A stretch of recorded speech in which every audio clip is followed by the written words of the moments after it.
Hayakumullah, hayakumullah. Assalamualaikum warahmatullahi wabarakatuh. Alhamdulillahirabbil alamin. Wassalatu wassalamu ala asyrafil anbiya'i wal mursalin sayyidina Muhammadin wa ala alihi wa sahbihi ajma'in. Subhanaka la ilma lana illa ma 'allamtana innaka antal alimul hakim. Wa la haula wa la quwwata illa billahil aliyyil azim.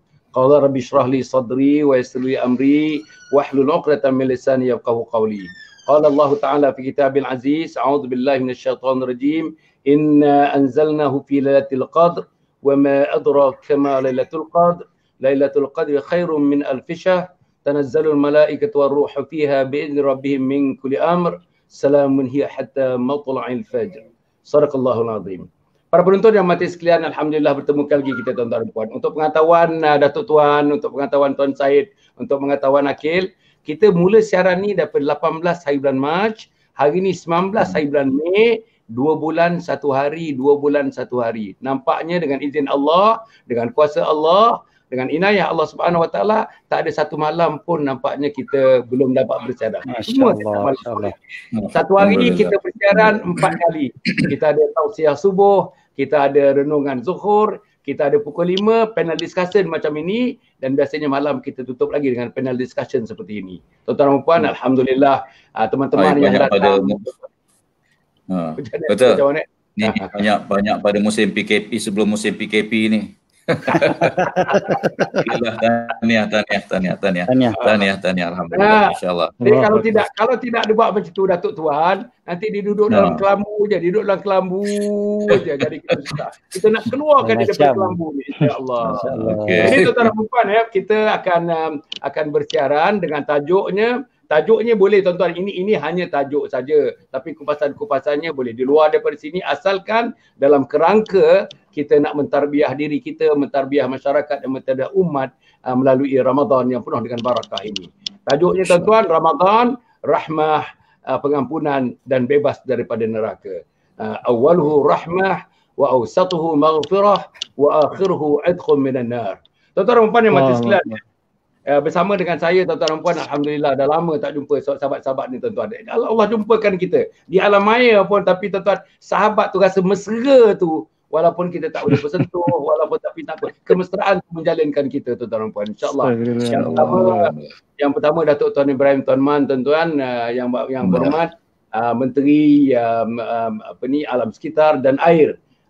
Tak tahulah nama tu nama cengkat tu dah settle ke belum settle, kita pun tak tahu. Settle dah. Kita ambil kasar. Kementerian Air dan Alam Kementerian Alam Sekitar. Kasar. Kemudian ada tuan-tuan pembicara kedua kita pada malam ni. Pembicara kedua malam ni ialah Tuan Syed Abdul Qadir Al-Jufri, ya. Alhamdulillah yang dah ada pernah bersama dengan kita, dan yang tak pernah bersama dengan kita terlalu sukar untuk dihubungi. Tuan-tuan dan puan, ini manusia yang turun daripada langit. Aduh. Itu ialah Akil Hai. Penghabisan saya jumpa dia kita buat live tuan-tuan di satu masjid. Masjid namanya Perdana, Surau Perdana, Masjid Perdana. Masya-Allah. Lama tahun. Subhanallah. Jadi tuan-tuan dan puan, kita nak mula. Jadi saya nak mempersilakan sahabat saya untuk memberi mukadimah. Kalau tajuknya macam ini Datuk Tuan, apa yang sesuai dia nak mukadimahkan dalam 3-4 minit begitu daripada awalnya. Sila Datuk Tuan. Bismillahirrahmanirrahim. Alhamdulillah wassalatu wassalamu ala Rasulillah wa ala alihi wa ashabihi wa man wala. Salatan wa salaman ala man ittaba'al huda ila yaumiddin. Rabbi shrah li sadri wa yassir li amri wa hlul 'uqdatam min lisani yafqahu qawli. Alhamdulillah, terima kasih banyak sahabat lama Dr. Hassan Ali, Syed Fitri dan Akil Hai. Alhamdulillah kita malam dapat bersama ke udara. Pertama sekali bila kita bicarakan soal tajuk inilah tajuk Ramadan, rahmah, pengampunan, kebebasan daripada Allah Subhanahu Wa Taala. Saya merujuk kepada suatu hadis yang diriwayatkan oleh Bukhari. Sabda Nabi sallallahu alaihi wasallam, "Man shama Ramadan imanan wa ihtisaban, ghafarallahu lahu ma taqaddama min dzambi." Ya. Sesiapa yang berpuasa Ramadan dengan penuh keimanan dan mengharapkan keredaan Allah Subhanahu Wa Taala, maka diampuni dosa-dosanya yang terdahulu. Hadis ni hadis masyhur yang biasa semua kita bicarakan. Jadi dengan kata lain bahawa Ramadan ini satu bulan yang Allah Ta'ala kurniakan kepada kita semua sebagai suatu anugerah besar Allah Subhanahu Wa Ta'ala. Hebatnya Ramadan ni satu amalan yang kita Allah Ta'ala hilangkan dia punya tanda-tanda dia. Dia tidak macam ibadah lain. Ibadah lain kita nampak orang tengah semayang, kita nampak dia semayang. Orang yang tengah berzikir, kita nampak dia sedang berzikir. Orang yang tengah bayar derma, kita nampak. Tetapi puasa ni, puasa tak ada tanda. Apa tanda orang tu puasa?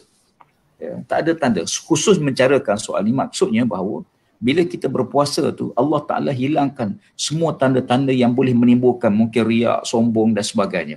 Hingga tanda-tanda orang puasa tak ada. Orang tawaf kita nampak dia sedang tawaf. Orang sa'i kita nampak dia sedang sa'i. Tapi ibadah puasa apa tanda seorang tu puasa? Sebab tu disebut imanan wahtisaban. Dia puasa dengan penuh keimanan kerana Allah Ta'ala. Puasa kerana Allah ni bermaksud bahawa Allah Ta'ala memang kita puasa apa amalan pun memang buat kerana Allah. Semua kerana Allah. Tetapi bila kita berpuasa dengan penuh keimanan kepada Allah Subhanahu Wa Ta'ala dan penuh mengharapkan redha Allah, tidak harap redha manusia, menyebabkan dosa-dosa kita diampunkan oleh Allah Subhanahu Wa Ta'ala. Jadi pengampunan dosa ni ialah bulan yang Allah Ta'ala sendiri turunkan Ramadan. Saya sering kali sebut beginilah, bila kita sebut soal bulan pengampunan, bulan rahmat, bulan berkat dan sebagainya, ialah bulan tu dapatlah berkat, tapi kita dapat tak keberkatan tu? Bulan tu bulan rahmat, tapi soalannya apakah kita mendapat rahmat tersebut? Ramadan bulan pengampunan Allah, betul, tapi apakah kita dapat pengampunan itu? Ramadan bulan Allah Ta'ala bebaskan manusia dari neraka Allah Ta'ala. Mudah-mudahan kita harapkan semua yang Allah anugerahkan itu dapat kita perolehi. Jadi untuk itu, dua perkara ini sebagai asas. Yang pertama, melakukan ibadah Ramadan itu dengan penuh keimanan kepada Allah Subhanahu Wa Ta'ala. Sebab tu bila kita berpuasa, kita puasakan Allah, kita berbuka, Allahumma laka sumtu wa ala rizkika aftartu, ya Allah, aku puasa kerana-Mu ya Allah. Dia akan disebut hadis kursi, bila hamba Allah berpuasa kerana Allah, dia menahan nafsu kerana aku, kata Allah Ta'ala. Dia tak makan kerana aku. Walaupun kita kadang-kadang isteri kita masak siap dah. Tidur malam, bangun-bangun katalah pukul 6.30. Bangun-bangun pukul 6.30. Buka saji tu berasap lagi doktor. Dia punya ayam panggang tu. Makanan tu halal. Makanan halal. Tapi kenapa tak makan? Kerana kita tak dibenarkan makan oleh Allah Subhanahu Wa Ta'ala. Maksudnya, walaupun isteri kita halal, tapi kenapa Ramadan tak boleh menggauli siang hari Ramadan? Maknanya semua tu kita tinggal kerana Allah Subhanahu Wa Ta'ala. Bila kita tinggal sesuatu kerana Allah, kita buat sesuatu kerana Allah Ta'ala dengan penuh keimanan kita kepada Allah, dan iman ialah suatu benda yang menyerap dalam diri, yang meresap dalam diri. Saya seringkali buat contoh, nak gambarkan macam mana iman itu boleh menyerap dalam diri. Seumpama kita buat air lah, air teh ke, kita panaskan air, kemudian kita ambil teh, uncang teh, kemudian kita buh gula, kita kacau. Setiap juzuk air tersebut ada kandungan gula dan ada kandungan teh. Maksudnya orang mukmin setiap juzuk perbuatan dia, pandangannya, berjalannya, bercakapnya, bergaulnya, bertindaknya, semua mengandung ciri-ciri keimanan kepada Allah Subhanahu Wa Ta'ala. Apatah lagi soal ibadah puasa. Yang kedua, mengharapkan redha Allah Subhanahu Wa Ta'ala, tidak harap manusia. Dia beza. Sebab tu kita tengok ibadah puasa ni kenapa orang ringan nak buat. Budak-budak kecil, anak-anak pun dia nak berpuasa berbanding dengan semayang. Semayang kadang-kadang ada orang puasa boleh puasa tapi belum tentu boleh semayang. Jadi ibadah puasa ni dia ringan nak buat. Ini satu nikmat yang Allah anugerahkan. Boleh jadi kerana suasana semua orang puasa. Tetapi yang besarnya ialah bila kita buat mengharapkan redha Allah Subhanahu Wa Ta'ala. Daripada kecil kita dilatih demikian, maka mudah-mudahan kita mendapat pengampunan. Pengampunan Allah, saya ingin sebut bahawa yang menghalang seorang manusia masuk syurga Allah ialah dosa. Bukan sedikitnya amalan. Yang menghalang seorang tu masuk syurga ialah kerana dosa. Bila hadis tadi sebut, bila Allah Ta'ala ampunkan dosa dia, maka dia maksud mafhum mukhalafah di sebalik hadis ni, dia akan menjadi ahli syurga Allah Subhanahu Wa Ta'ala. Dia akan masuk syurga Allah Subhanahu Wa Ta'ala. Jadi mudah-mudahan kita dapat mengambil sedikit daripada kupasan pusingan pertama doktor untuk kita melihat daripada hadis tersebut. tengok pandangan sahabat-sahabat kita yang lain. Terima kasih tuan-tuan. Tuan-tuan dan puan para penonton yang mati sekalian. Kita tengok tuan-tuan baru berapa minit saja nampaknya tuan-tuan dia punya viewers ni, yang live viewers ni antara yang paling tinggi pada malam ini dan pada malam yang berikutnya dan malam sebelum ni tuan-tuan dan puan. Alhamdulillah. Ini saya rasa kerana tiga-tiga ni charming lah tuan-tuan, charming. Orang putih kata charming tuan-tuan. Dia ada aura dia. Apalagi orang yang penghabisan datang tadi. Orang yang penghabisan duduk tadi tuan-tuan. Aduh. Hebat. Tu belum nyanyi lagi tu tuan-tuan. Kena lepas ni. Saya akan minta dia sama ada permulaan, pertengahan atau akhirnya, kita jangan bebaskan dia sebelum dia menyanyi sikit. Menyanyi ketuhanan tu, ketuhanan. Kalau menyanyi cinta-cinta tak payahlah. Ni ketuhanan ni kita nak insya-Allah. Tuan-tuan dan puan, kita pergi kepada Dr. Datuk Tuan Syed Tuan Syed Abdul Kadir Jofri. Syed kalau kita dengar tadi, saya yang tertarik daripada ulasan-ulasan yang dibuat oleh Datuk Tuan tadi, iaitu bulan ini bulan rahmat, bulan pengampunan, bulan bebaskan dari neraka, banyak lagi nama-namanya. Bulan hikmah, bulan mahabbah, semuanya menjurus kepada Ramadan. Tapi persoalannya yang Datuk Tuan sebut tadi, janganlah bulan tu saja jadi bulan pengampunan. Janganlah bulan tu saja jadi bulan rahmat. Tapi manusia dalam bulan itu jauh daripada pengampunan, jauh daripada rahmat, jauh daripada tuan-tuan mendapat kelonggaran ataupun mendapatkan kebebasan daripada api neraka. Jadi perbezaan yang disebutkan oleh tuan-tuan Datuk Tuan tadi antara bulannya memang bulan, dinamakan bulan sedemikian, tapi manusianya, macam mana kita nak manusia itu nak mengikut semangat yang ada pada bulan itu. Apa caranya nak dibuat? Bulan rahmat, betul-betul manusia ni sebagai penerima rahmat dan juga mengeluarkan rahmat yang diberikan oleh Allah kepada insan sejagatnya, berguna kepada insan sejagatnya. Sila tuan-tuan Syed. Bismillah, alhamdulillah, salatu wassalamu ala sayyidina Rasulillah wa ala alihi wasallam wa ala. Terima kasih pada Datuk Dr. Hassan Nadi, Tuan Guru kita Datuk Tuan Ibrahim, Menteri Alam Sekitar dan Air yang kasar bunyinya. Saudara Akil Hai yang bercahaya dari bawah. Dia lain macam dia turun dari langit, cahaya dari bawah. Macam tu, masya-Allah. Dah rabun ni. Lain macam tu. Okey, masya-Allah. Okay, yang pentingnya suaranya juga masya-Allah kan. Okey, jadi alhamdulillah kita dah malam ke-27 Ramadan Datuk. Ya Allah, kalau kita nak kirakan kita ni bila Datuk tanya tadi kita ni dapat ke tidak apa yang Ustaz Tuan Ibrahim sebut, bulan tu berkat tapi manusianya tu dapat tak keberkatan tu kan. Kita tanya balik pada diri kita, rasa risau tu, rasa berdebar rasa bila dengar tu. Kan dah sampai malam yang ke-27 ni aku dapat ke tidak apa yang disebutkan tu sebagai bulan rahmah, bulan pengampunan, Masya-Allah. Aku ni bebas ke tidak agaknya. Itulah soalan yang selalu kita tanya pada diri kita. Bila Datuk bacakan tadi, awalnya rahmat, tengahnya pengampunan dan hujungnya adalah kebebasan daripada api neraka. Memang kalau kita perhatikan antara tiga tu, yang paling besar sekali adalah rahmat. Sebab Allah Ta'ala rahmatnya sangatlah luas, meliputi segala perkara. Jadi rahmat Allah Ta'ala tu paling luas. Dan tak pelik kalau kita tengok bulan Ramadan ni pun awalnya paling ramai sekali orang yang dapat awal Ramadan ni memang tak susah, memang ramai yang dapat. Pertengahan tu dari tapis sedikit, pertengahannya adalah pengampunan dan pengampunan bukan semua orang yang dapat. Dan kemudiannya yang last, yang paling mahal adalah kebebasan daripada api neraka. Sebab macam Ustaz Datuk Tuan sebut tadi, maknanya dapatlah syurga Allah SWT. Dan ini yang paling mahal sekali. Jadi tapis, maka yang last sekali itu, iaitu yang kita nak sangat-sangat, iaitu kebebasan daripada api neraka. Ya Allah, mudah-mudahan kita semua digolongkan oleh Allah di kalangan mereka yang bebas daripada api neraka. Allah. Okey, so kita sendiri ni maknanya nak dapatkan perkara tu, kalau kita tengok rohnya di sebalik daripada pembahagian Ramadan itu kepada tiga adalah istiqamah tu sendiri. Maknanya seorang yang betul-betul dapat melaksanakan Ramadan itu, menunaikan hak Ramadan daripada awal sampai hujung, maka orang itulah yang sebenar-benarnya mendapatkan rahmat, keampunan dan kebebasan daripada api neraka. Kalau daripada awal saja dia bersemangat, kemudiannya luntur semangatnya, hilang terus, dah tak jumpa dah solatnya, sejadahnya dah tak jumpa dah, dan mungkin puasanya pun dah mula yang yuk dan sebagainya, maka dia dah tak dapat dah apa yang disebutkan sebagai ketiga-tiga sifat yang disebutkan sebagai Ramadan tadi. Okey. Dan seterusnya, bagaimana manusia tu nak memanusiakan semua tu, tentu sekali lah perlukan kepada praktikalnya. Bukan hanya sekadar teori semata-mata. Kalau sekadar teori, mudah. Semua orang mungkin tahu bahawasanya Ramadan ini bulan yang paling hebat. Bulan yang tak adalah bulan yang lagi hebat daripada bulan Ramadan. Orang Islam semuanya tahu. Tak adalah orang Islam yang tak tahu kata Ramadan ni bulan yang terbaik. Tapi secara praktikalnya, dan macam mana kita nak praktik, tentu sekali kita perlukan contoh.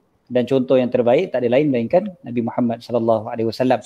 Kalau kita tengok yang Sayyidatina Aisyah sebutkan, Nabi SAW pada 10 malam yang akhir berijtihad, maknanya berusaha bersungguh-sungguh lebih daripada malam-malam yang belum daripadanya. Maka kita tengok hadis yang tu je kita dah nampak Nabi dah tunjukkan contoh betapa sampai penghujung, bahkan penghujung tu lebih dahsyat sallallahu alaihi wasallam. Jadi kita yang banyak dosa, banyak salah, banyak silap, amalan kurang dan sebagainya. Khususnya saya sendirilah. Kalau saya tengok Ustaz Datuk Tuan Ibrahim dah jadi menteri pun, itu amalan yang sangat-sangat besar, insya-Allah. Mudah-mudahan Allah Taala terima dan Allah lipat gandakan ganjaran pada beliau dan semua kepimpinan kita. Amin. Kita ni amalan tak banyak. Bila amalan tak banyak dan sebagainya, kita tengok Nabi SAW yang confirm dah amalan paling banyak, dosa memang tak ada langsung. Syurga dah confirm dah, neraka jauh sekali lah, memang takkan sentuh Nabi SAW. Kemudiannya Nabi tu langsung tak tidur malam pada 10 malam terakhir. Nabi SAW sampai beribadat pada 10 malam terakhir itu dahsyat sangat-sangat. Jadi kat situ tu kalau lah kita nak dapatkan kebaikan-kebaikan Ramadan, kita jadikan baginda sebagai contoh. Kalau kita tak dapat pun 100%, maknanya langsung tak tidur sepanjang malam, paling kurang maknanya kita kurangkan tidur kita. Kurang kalau tidur kita hujung-hujung ni. Jangan sama je macam malam-malam yang sebelumnya. Kalau malam-malam sebelumnya biasa tidur sampai 5 jam contohnya, maka malam-malam akhir Ramadan ni tidurlah berapa? 1 jam, setengah jam dan sebagainya.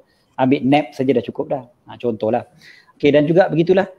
Maknanya contohi Nabi SAW. Itulah sebab tu Allah Ta'ala turunkan Nabi sebagai seorang manusia, bukan sebagai seorang malaikat. Sebab nak memanusiakan juga ajaran Allah SWT ni. Bukan hanya semata-mata perintah dan perintah daripada Allah, tapi ada contoh yang berbentuk human kan. Maknanya kita boleh tiru, kita boleh tengok bagaimana. Maknanya kalau kita tak nampak Nabi SAW, kita nampak apa yang diajarkan oleh para ulama kita pula. Bagaimana para ulama yang mengajar kita, maka kita contohi mereka, insya-Allah. Dan last sekali yang saya nak sebutkan mungkin untuk memanusiakan apa yang disebutkan sebagai rahmat, pengampunan. Bulan ni bulan rahmat, bulan pengampunan dan bulan bebas daripada api neraka, tentu sekali tak lari daripada doa kita. Banyak kalau berdoa di hujung-hujung Ramadan ni, lagi-lagi malam 27 ni kan. Banyak kalau berdoa sangat selain daripada doa yang biasa kita minta, ya Allah, sesungguhnya Engkau Maha Pengampun, Kau suka mengampunkan, ampunkanlah aku. Itu semua doa-doa yang biasa kita baca, dan biarlah doa yang betul-betul terbit daripada hati kita yang paling dalam sekali. Kita doalah, ya Allah, Ramadan dan Abin, ya Allah aku niat terimalah semua amalan aku sepanjang Ramadan ni. Apa yang aku kurang, setiap saat yang aku lalui tanpa aku beribadat kepadamu, ya Allah, Kau ampunkanlah, Kau berikanlah kebaikan kepada aku dalam bulan Ramadan ni. Biarlah keluar daripada Ramadan ini aku jadi lebih baik daripada sebelumnya dan sebagainya lah. Semualah doa-doa yang daripada hati sanubari kita. Kalau tak payah baca buku pun tak payah baca buku lah. Biar betul-betul daripada hati, betul-betul luahkanlah segala permintaan pada Allah. Maka mudah-mudahan kita menjadi manusia yang betul-betul mendapat rahmat, pengampunan dan kebebasan daripada api neraka dalam bulan Ramadan ini. Wallahualam. Amin. Ya Allah. Cantik. Memang cantik. Datuk Tuan tadi telah memulakan tuan-tuan dan puan dengan masya-Allah yang begitu cantik kupasan, walaupun pendek tetapi sudah merangkumi dan sudah cukup untuk menjadi tapak kepada perbincangan kita pada malam ni. Ditambah pula oleh Tuan Syed dan tuan-tuan puan yang saya seronok ni, tuan-tuan, memanusiakan Nabi Muhammad sallallahu alaihi wasallam seorang manusia, bukannya malaikat, manusia. Jadi kalau dia boleh melakukan, baginda dapat melakukan, memanusiakan ajaran-ajaran yang diberikan kepada manusia oleh Allah Subhanahu Wa Taala dan dapat dilakukan, maka kita sebagai umat Muhammad, kalau tidak 100% pun mungkin 2%, mungkin 10%, mungkin 5%. Tetapi sesungguhnya kita adalah jalur daripada Nabi Muhammad sallallahu alaihi wasallam. Saya nak bagi kepada sallallahu alaihi wasallam, pada orang handsome kita ni. Nak pergi pada orang handsome kita ni, insya-Allah ya.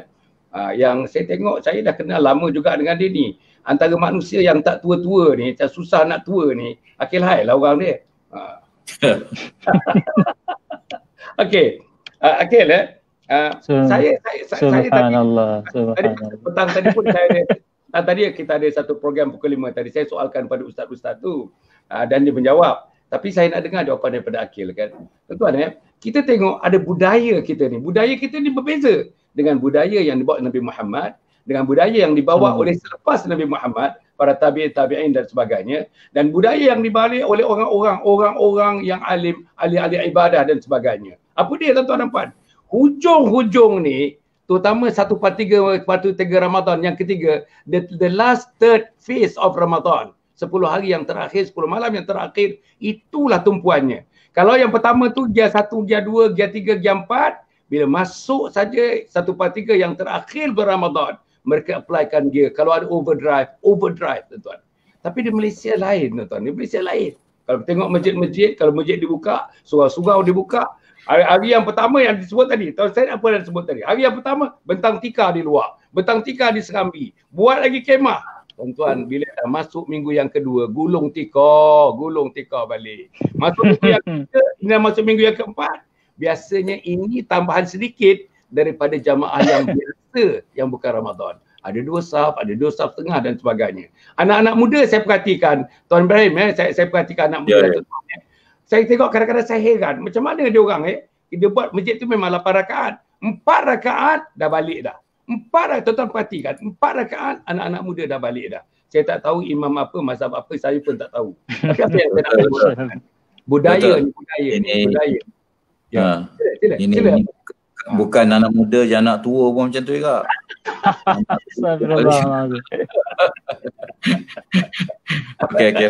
Okey. Jadi maknanya macam mana caranya kalau Akil pandang ya.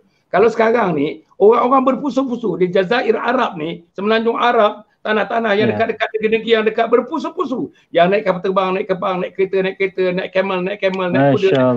Semuanya datang. Tapi kita di Malaysia makin kuntang, makin gersang. Macam mana kita nak terbalikkan supaya ikut Nabi Muhammad sallallahu alaihi wasallam? Silakan. Assalamualaikum warahmatullahi wabarakatuh. A'udzubillahi samil alim minasyaitonir rajim. Bismillahirrahmanirrahim. Alhamdulillah, rabbil alamin. Ramadan Karim semua insya-Allah. Terima kasih barakallahu fiik Datuk Hassan Ali, barakallahu fiik kepada Datuk Tuan Ibrahim Tuan Man. Barakallahu fiik juga kepada Tuan Syekh Kadir. Insya-Allah. Kalau nak diceritakan Datuk sebelum tu saya nak sentuh sikit sebab ini macam lebih kurang jejak kasih juga ni, Datuk. Lebih kurang jejak. Pertama, Datuk Hassan Ali ni untuk penonton-penonton semua, kalian kena memahami bahawasanya kalau nak ikut contoh lah. Kita tadi Datuk memberi soalan kepada Ana untuk ikut Nabi Muhammad SAW. Itu memanglah insan kamil, insan contoh. Memang sebagai kita punya idol, ikutan, segala-galanya. Tapi kalau dari segi sudut manusia macam kita ni, Ana melihat sebagai contoh Datuk Hassan Ali sendiri. Ini bukan apa Datuk, saya nak cerita because bila kita bermusafir orang bercerita balik pada kita. Engkau tahu Datuk Hassan Ali tu dia kata bukan dia infakkan harta dia lagi sekarang ni tau. Habis dia infak apa Syekh? Dia infak diri dia untuk Allah Subhanahu Wa Taala. Allah Akbar. Ana dengar tu Datuk, ini satu benda yang menjadi satu inspirasi pada kami. Yang mungkin kita belum sampai tahap Datuk lagi dan doakan kami insya-Allah. Begitu juga kepada Datuk Tuan Ibrahim Tuan Man. Waktu kalau Datuk Tuan Ibrahim Tuan Man ingat lagi waktu kita dijengka, Ana dijemput untuk hadir menyampaikan sama-sama berceramah sepentas ketika itu, momen itu. Dan jarang Ana pernah melihat seorang yang berhormat boleh turun padang meraihkan tetamu luar yang datang, pergi ke kolam memancing pukul 2-3 pagi, melainkan Datuk Tuan Ibrahim Tuan Man. Waktu itu. Jadi dia punya kemesraan itu bukan sekadar bercakap, tetapi masya-Allah tabarakallah ditunjuki dengan sentuhan, dengan kasih sayang. Ini juga adalah dakwah yang dipelopori daripada Rasulullah SAW.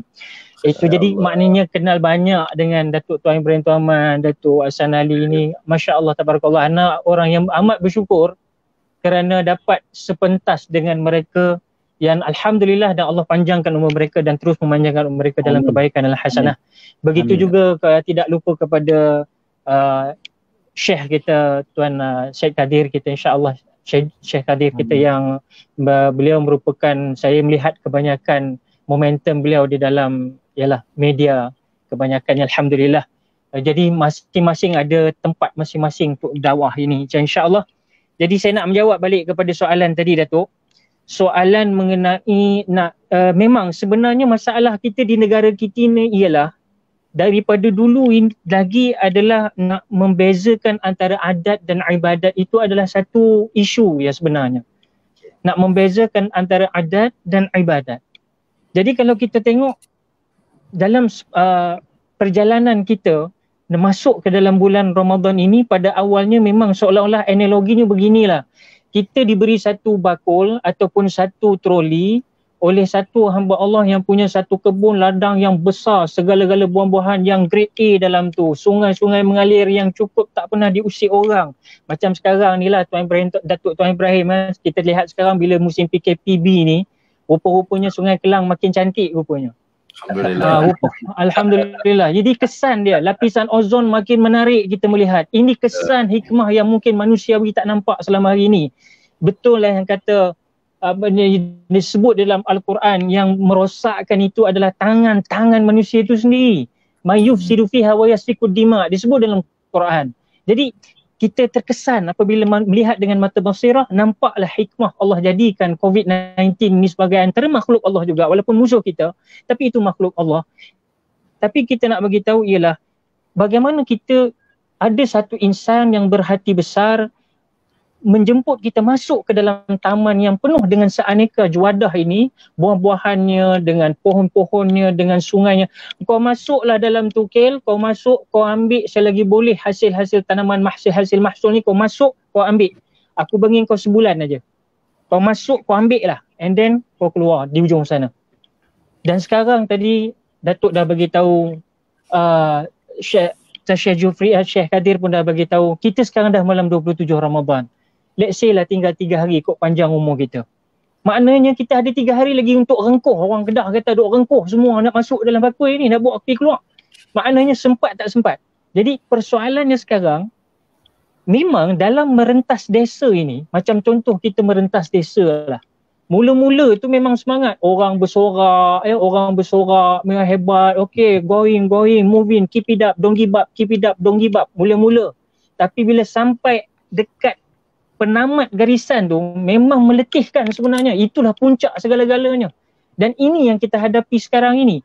Dan apatah lagi orang-orang yang memikirkan Ramadan itu hanya sebagai suatu musim yang berlalu begitu sahaja. Sebab itu anak katakan tadi, rugi besar bila mereka masuk tak ikut cara Nabi menyambut Ramadan. Bila mereka keluar nanti, raga yang sepatut diisikan itu tidak diambil. Tidak dimanfaatkan dengan baik. Keluar raga kosong. Orang tanya, mana kau ambil tadi, kau masuk ni dusun tadi tu, kau ada ambil apa? Dah sebulan duduk sana. Aku lupa lah, aku duduk asyik lagu tu je. Jadi beginilah keadaan kita kalau kita terleka dan terlena mengikut adat semata-mata. Orang puasa, kita puasa. Orang sambut raya, kita sambut hari raya. Tapi saya nak menyebut di sini, nak ikut cara Nabi ni, saya terkesan dengan suatu khutbah daripada Sayyidina Abu Bakar As-Siddiq. Sebab kita nak ubah dah mentaliti kita ni. Ramadan bukanlah satu perkara yang biasa-biasa. Dia luar biasa. Jadi maksudnya, yang biasa-biasa ni, antaranya, kita nak sebut juga, kadang-kadang dia biasa-biasa tu kerana musim itu. Tapi keluar daripada Ramadan, disebut oleh Datuk Tuan Ibrahim, disebutkan juga oleh Syekh Jafri tadi, Syekh Kadir tadi, bahawasanya kita ni seolah-olah kadang-kadang menjadi suatu musim biasa-biasa saja yang kita sebut umpama ketika wafat Rasulullah sallallahu alaihi wasallam. Apabila Nabi wafat, antara orang pertama yang menyaksikan itu adalah Sayyidina Abu Bakar As-Siddiq. Ada itu Sayyidina Abu Bakar As-Siddiq. apabila Sayyidina Abu Bakar As-Siddiq nak royak bui, nak royak bui kepada orang lain, dalam keadaan orang memang rely on Nabi SAW ketika itu, masih mengharapkan Nabi, nak merujuk pada Nabi, tiba-tiba Allah mewafatkan Nabi. Bagaimana Sayyidina Abu Bakar As-Siddiq mendepani masyarakat Madinah ketika itu. Dan ketika itulah, even kita semua maklum, Umar tak boleh terima kewafatan Rasulullah SAW.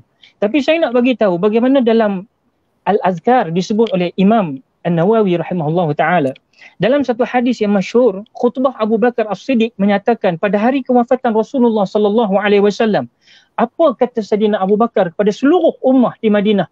Keluar Sayyidina Abu Bakar bagi tahu kepada seluruh rakyat Madinah, man kana ya'budu Muhammadan fa inna Muhammadan qad mata wa man kana ya'budu Allah fa inna Allah hayyun la yamut. Sadaqah Rasulullah SAW. Saya nak bagi tahu hadirin hadirat, apa kata Sayyidina Abu Bakar? Sesiapa yang menyembah Muhammad, sungguh Muhammad telah wafat. Sesiapa yang menyembah Allah, ketahuilah bahawa Allah zat yang maha hidup, tak akan mati-mati. Saya nak relatekan khutbah ini dengan suasana Ramadan kita hari ini yang tinggal 3-4 hari lagi. Maknanya apa? Siapa yang menganggap Ramadan ni sekadar laluan biasa-biasa saja, maka dia sebenarnya telah menjadi hamba Ramadan semata-mata. Yang sebenarnya kita nak melahirkan ialah hamba Allah Subhanahu wa ta'ala. Jadi sebab itu bagi saya menjawab soalan tadi, kita memang kadang-kadang melihat apabila daripada awalnya terlalu banyak kita mengambil dengan posting-posting dalam Instagram, media sosial, semangat dalam memulakan Ramadan, memacu Ramadan pada awal itu yang dikatakan awalnya rahmah, pertengahannya maghfirah dan akhirnya minan nar, iaitu membebaskan diri daripada neraka Allah. Tapi pada awal itu memang semangat. Tapi bila pertengahan mula lesu. Bila di akhir itu, maka kita melihat seolah-olah pada awal itu kita semangat, maka di hujung itu diletakkan sebagaimana hadis-hadis yang popular, hadis-hadis yang sahih, carilah kalian malam Lailatul Qadar itu di 10 malam terakhir, kata Rasulullah SAW. Menunjukkan seolah-olah apa? Dalam keadaan kita lesu, dalam keadaan kita mungkin rebah di tirai Aidilfitri, tiba-tiba tuan-tuan perempuan datang sangat balik memberitahu ada min khairum min alfisyahr, satu malam yang lebih baik daripada 1000 bulan. Yakni kamu jumpa dia, kamu cari dia, kamu buru dia. Kita menjadi golongan yang memburunya, iaitu di hujung Ramadan Al-Mubarak ini. Sebab itulah ana rasa perjalanan apa yang Allah susun ini melalui apa yang telah dikalamkan oleh Rasulullah SAW itu amat cantik. Pada awalnya memang rahmah, dengan keadaan yang penuh dengan rahmah, walaupun kita dalam suasana tertekan sedikit mutakhir ini dalam ujian demi ujian, tapi ternyatalah mereka yang terkurung di rumah hari ini, kalau jiwanya besar, maka rahmah Allah turun juga walau di mana bumi dia duduk, di mana dia bersolat, even though tak dibenarkan ke masjid, tetapi rumah menjadi masjid bagi diri dia. Rahmat Allah itu luas. Yang kedua maghfirah. Sebagai yang keduanya maghfirah, pengampunan Allah tadi Tuan Syed kita ada bagi tahu bahawa berdoalah banyak-banyak, yang mana kita tak tahu waktu mana yang Allah nak kabulkan. Dengan rahmat Allah tadi yang begitu luas, Allah mengampuni dosa kita, dan tak akhirnya kalau ikut cara Nabi bahawa di hujung sekali dikatakan bahawa kita melepaskan diri daripada neraka Allah Subhanahu Wa Taala, itulah satu perkara yang paling berharga, paling bernilai, paling bermutu. Allah tak kira kamu siapa, tetapi yang Allah pandang ialah sewaktu kematian kamu itu nanti, kamu bebas daripada dosa-dosa yang kamu lakukan. Allah ampunkan dia, sebagaimana Sayyidatuna Aisyah telah memberitahu, bertanya kepada Rasulullah, ya Rasulullah, andai aku bertemu dengan Lailatul Qadar, apa doa yang patut aku panjatkan? Tidak lain doa yang cukup popular, Allahumma innaka afun karimun tuhibbul afwa fa'fu anni. Masya Allah, tuan-tuan, mudah-mudahan kita dapat sama-sama malam yang lebih baik dari 1000 bulan. Macam saya yang penuh dosa dan hina ini, apatah lagi ingin sama-sama doa daripada kalian semua, mudah-mudahan kita dapat beristiqamah. Wallahu a'lam. Masya Allah. Saya tak tahu lagi apa nak ulas tuan-tuan dan puan, tiga-tiga orang ni. Tuan-tuan, saya ialah kita 30 tahun menjadi moderator Forum Perdana Ehwal Islam, tuan-tuan. Allah Ini mengingatkan saya seolah-olah, tuan-tuan, seolah-olah ni macam hidup lagi teman saya, sahabat saya almarhum. Masya-Allah. Macam hidup lagi, yang baru sekali Datuk Ismail Khamus. Maka hidup lagi Datuk Hashim Yahya, Datuk Ishak Baharum. Seolah-olah hidup lagi, sebab macam kita persembahkan ini, tuan-tuan. Exactly. Saya yang moderator, tuan-tuan. Jadi saya tahu bendanya, apa argument dia, macam mana mereka persembahkan, macam mana hikmah daripada itu, macam mana wisdom yang mereka ketengahkan. Malam ni kita dapat semuanya, tuan-tuan dan puan. Sebab itu tuan-tuan tengok, tuan-tuan viewer sekarang ni yang menengok live sekarang ni 2248, tuan-tuan. Hebat, tuan-tuan. Hebat. Memang hebat. Jadi tuan-tuan dan puan, saya nak bagi balik kepada Tuan Ibrahim. Tuan Ibrahim, tadi Syed ada menyebutkan tentang salah satu daripada platform untuk kita mengekalkan supaya ketiga-tiga tadi, rahmat, maghfirah dan dibebaskan daripada neraka, ialah satu institusi sebenarnya namanya Istiqamah. Dan kita telah melancarkan Fastaqim, kan tuan-tuan dan apa artinya Istiqamah? Tolong jelaskan, sebab mungkin ada para penonton yang kurang jelas. Apa dia Istiqamah? Apa Istiqamah dalam the body of Islam? Dalam apa dia Istiqamah dalam the whole make up, the internal and external of Islam itu? Apa dia Istiqamah itu? Kalau dapat diterangkan, Datuk Tuan, sila. Okey, terima kasih. Alhamdulillah. Terima kasih semua. Saya bila sebut tentang nostalgia lama ni, Forum Ehwal Islam, baru ni ada kawan telefon. Dia kata, Ustaz, semua panel-panel dah meninggal, tinggal 2 orang je dengan Dr. Atani. Dia kata doa banyak orang. Alhamdulillah. Okay, amin. Sebenarnya istilah istiqamah ni kadang-kadang kita guna tiap-tiap waktu semayang kita. Ihdinas siratal mustaqim. Bahkan Al-Quran juga menyebut innal ladzina qalu rabbunallah summa istaqamu tatanazzalu alaihimul malaikah. Baik, istiqamah ialah satu istilah yang dah jadi istilah Melayu lah. Istilah Melayu yang disebut tapi semua kita memahami. Dengan kata lain bahawa istiqamah ialah sesuatu amalan, sesuatu perbuatan yang kita terus melakukannya dalam apa situasi kita sekalipun hingga dia menjadi suatu akhlak yang sebati dalam diri manusia. Jadi kalau kita lihat dalam konteks amalan, Allah Ta'ala sebut tadi innal ladzina qalu rabbunallah summa istaqamu. Dan mereka yang menyatakan Tuhan kami ialah Allah. Tuhan kami ialah Allah, kemudian istiqamah di atas kalimah tersebut, yakni kalimah tauhid tersebut.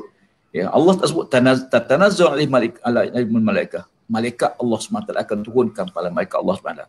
Malaikat ni buat apa dia? Buat berita gembira bahawa Allah sediakan syurga kepada orang yang beriman, istiqamah di atas amalan.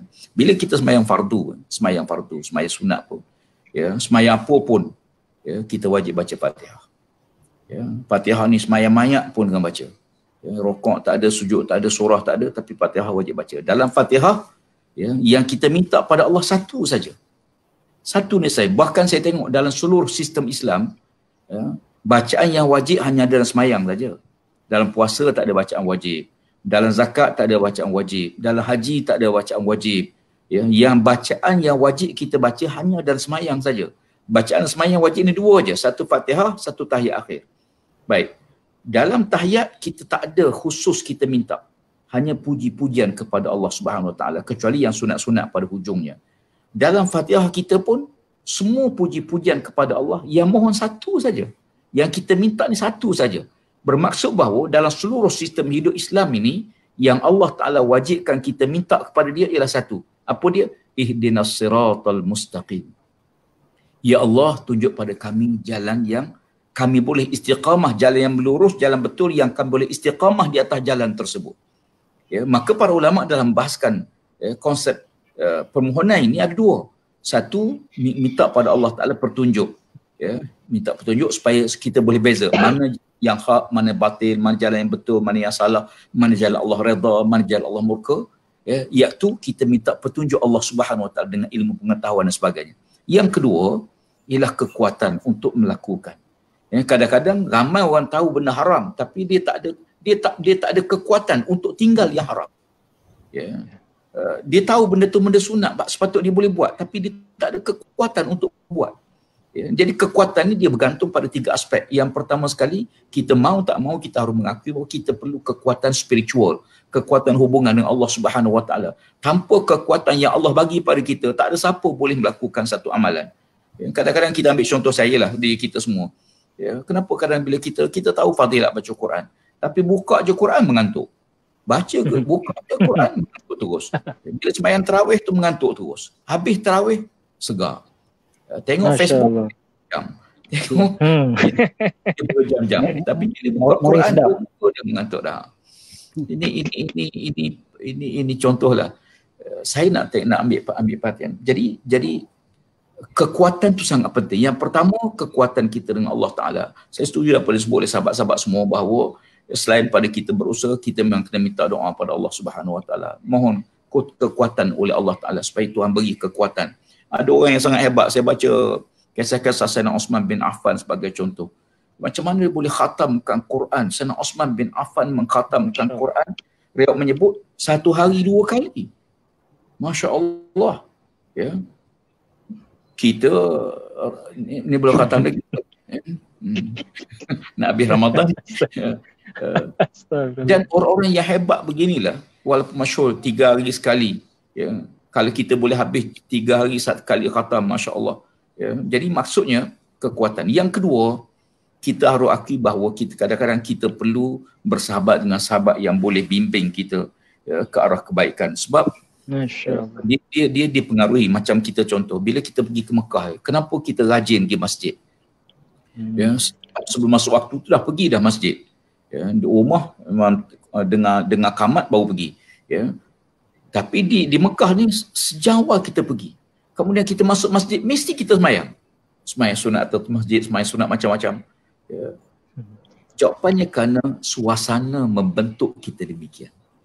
Suasana tu mempengaruhi kita. Ya. Bermaksud bahawa kita ni bukan kuat sangat, tapi kita dibina kekuatan kita oleh sahabat-sahabat kita.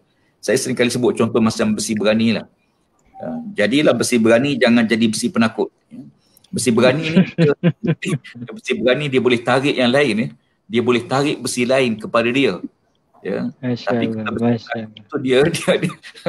dia lari pada orang lain. Maksudnya kalau kita ada kekuatan, ya, mungkin ada orang naik basikal, dia boleh naik basikal, dia beli satu basikal, mungkin harga sekarang ni sampai 3-4 ribu pun ada, 10 ribu pun ada basikal, Masya Allah.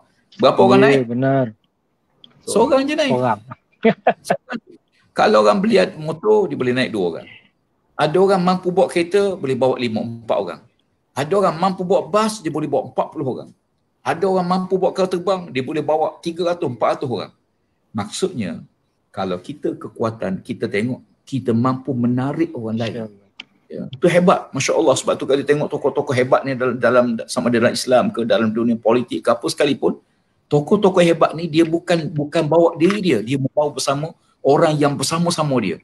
Ini kalau kita boleh tengok, ya, bagaimana environment itu, suasana itu mempengaruhi tindakan kita untuk kita beramal. Yang ketiga, dalam konteks bagaimana untuk kita kekal istiqamah. Saya tadi apa dia sebut oleh sahabat-sahabat teman tadi. Kenapa para sahabat Nabi bila 10 terakhir, bila makin akhir dia menangis. Ya, sahabat Nabi dia menangis. Bila nak berakhir Ramadan, mereka rasa sedih, sangat sayu, sangat sedih hingga mereka menangis. Kita ni pula bila akhir makin suka, makin seronok. Ya. Jadi kenapa mereka sedih? Sebab mereka sayang. Ya. Bila kita sayang, kita tahu nilai, lalu kita sayang. Bila kita sayang pada suatu benda, katalah kita sayang pada ayah kita, pada ibu kita. Ya.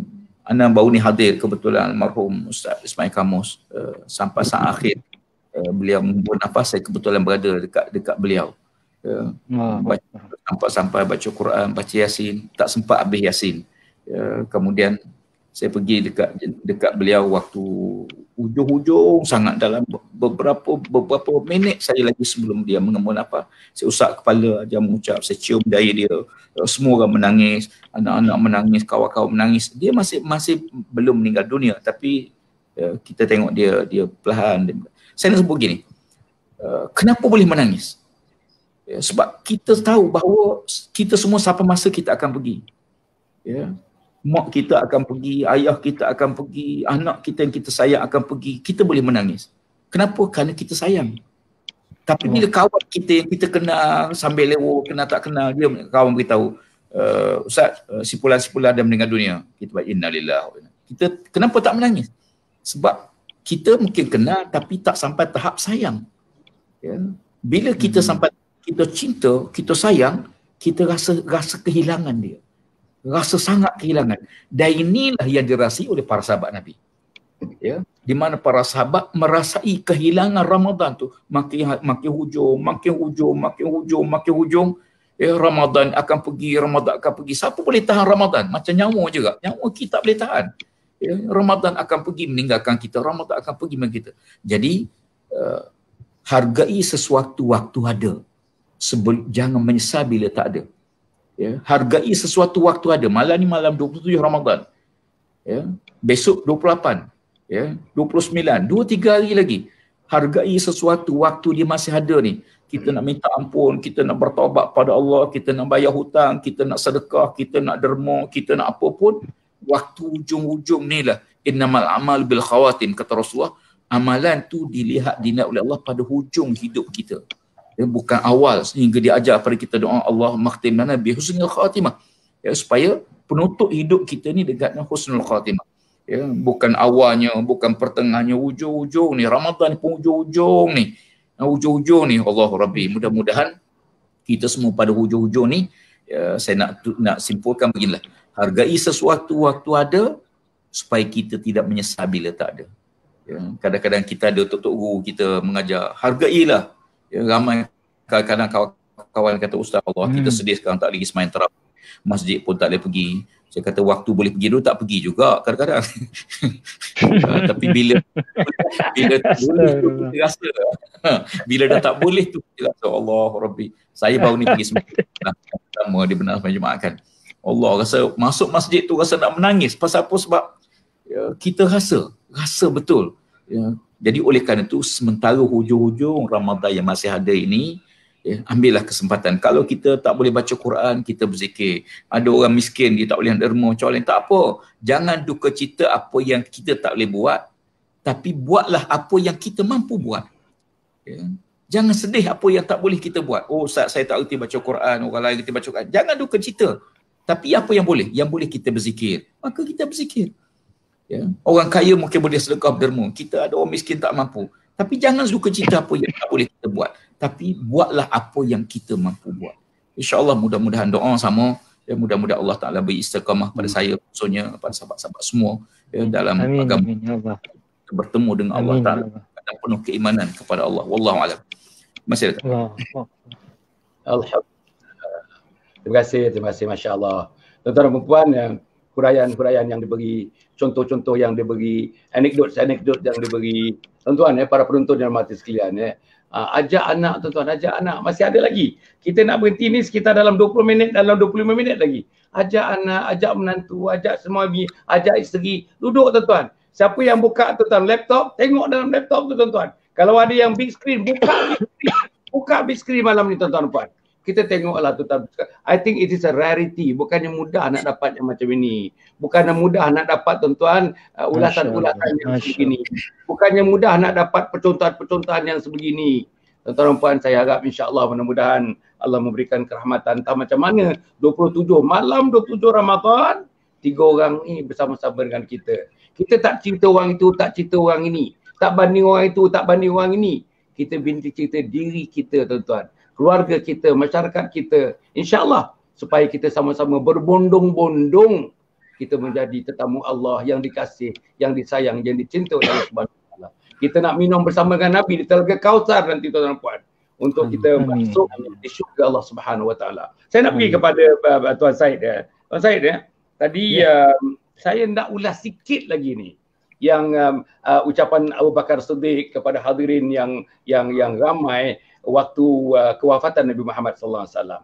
Ucapan yang dapat menenangkan, ucapan yang satu injection kepada sahabat-sahabat. Ada yang menggelupur tuan-tuan, macam Umar bin Khattab tak boleh terima. Tuan-tuan cuba bayangkan tuan-tuan, sayang, bukan tak boleh terima kewafatan, sayangnya manusia yang paling dikasihi oleh Allah Subhanahu Wa Taala. Kalau kita buat satu piramid tuan-tuan, daripada seluruh manusia ni, entah berapa bilion, trilion manusia, yang di atas tu, puncak di atas tu Nabi Muhammad sallallahu alaihi wasallam.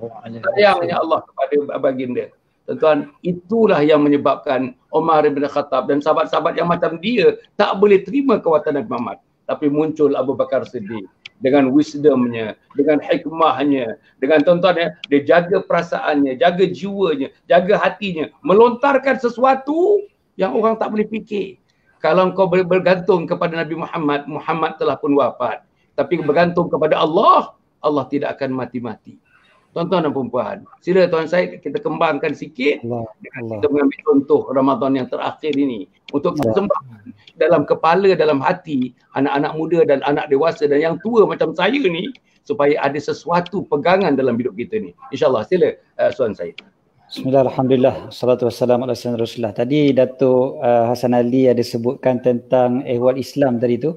Kebetulannya saya tengok, ialah lepas Allahyarham Datuk Ismail Kamus meninggalkan kita kan, ramai orang yang viralkan forum-forum ehwal Islam yang dulu-dulu kan. Lepas tu memang nampak gambar, nampak dah video tu Datuk Tuan, Datuk Hasan Ali sebagai moderator, Datuk Ismail Kamus dan juga Allahyarham Tuan Guru Datuk Dr. Harundin.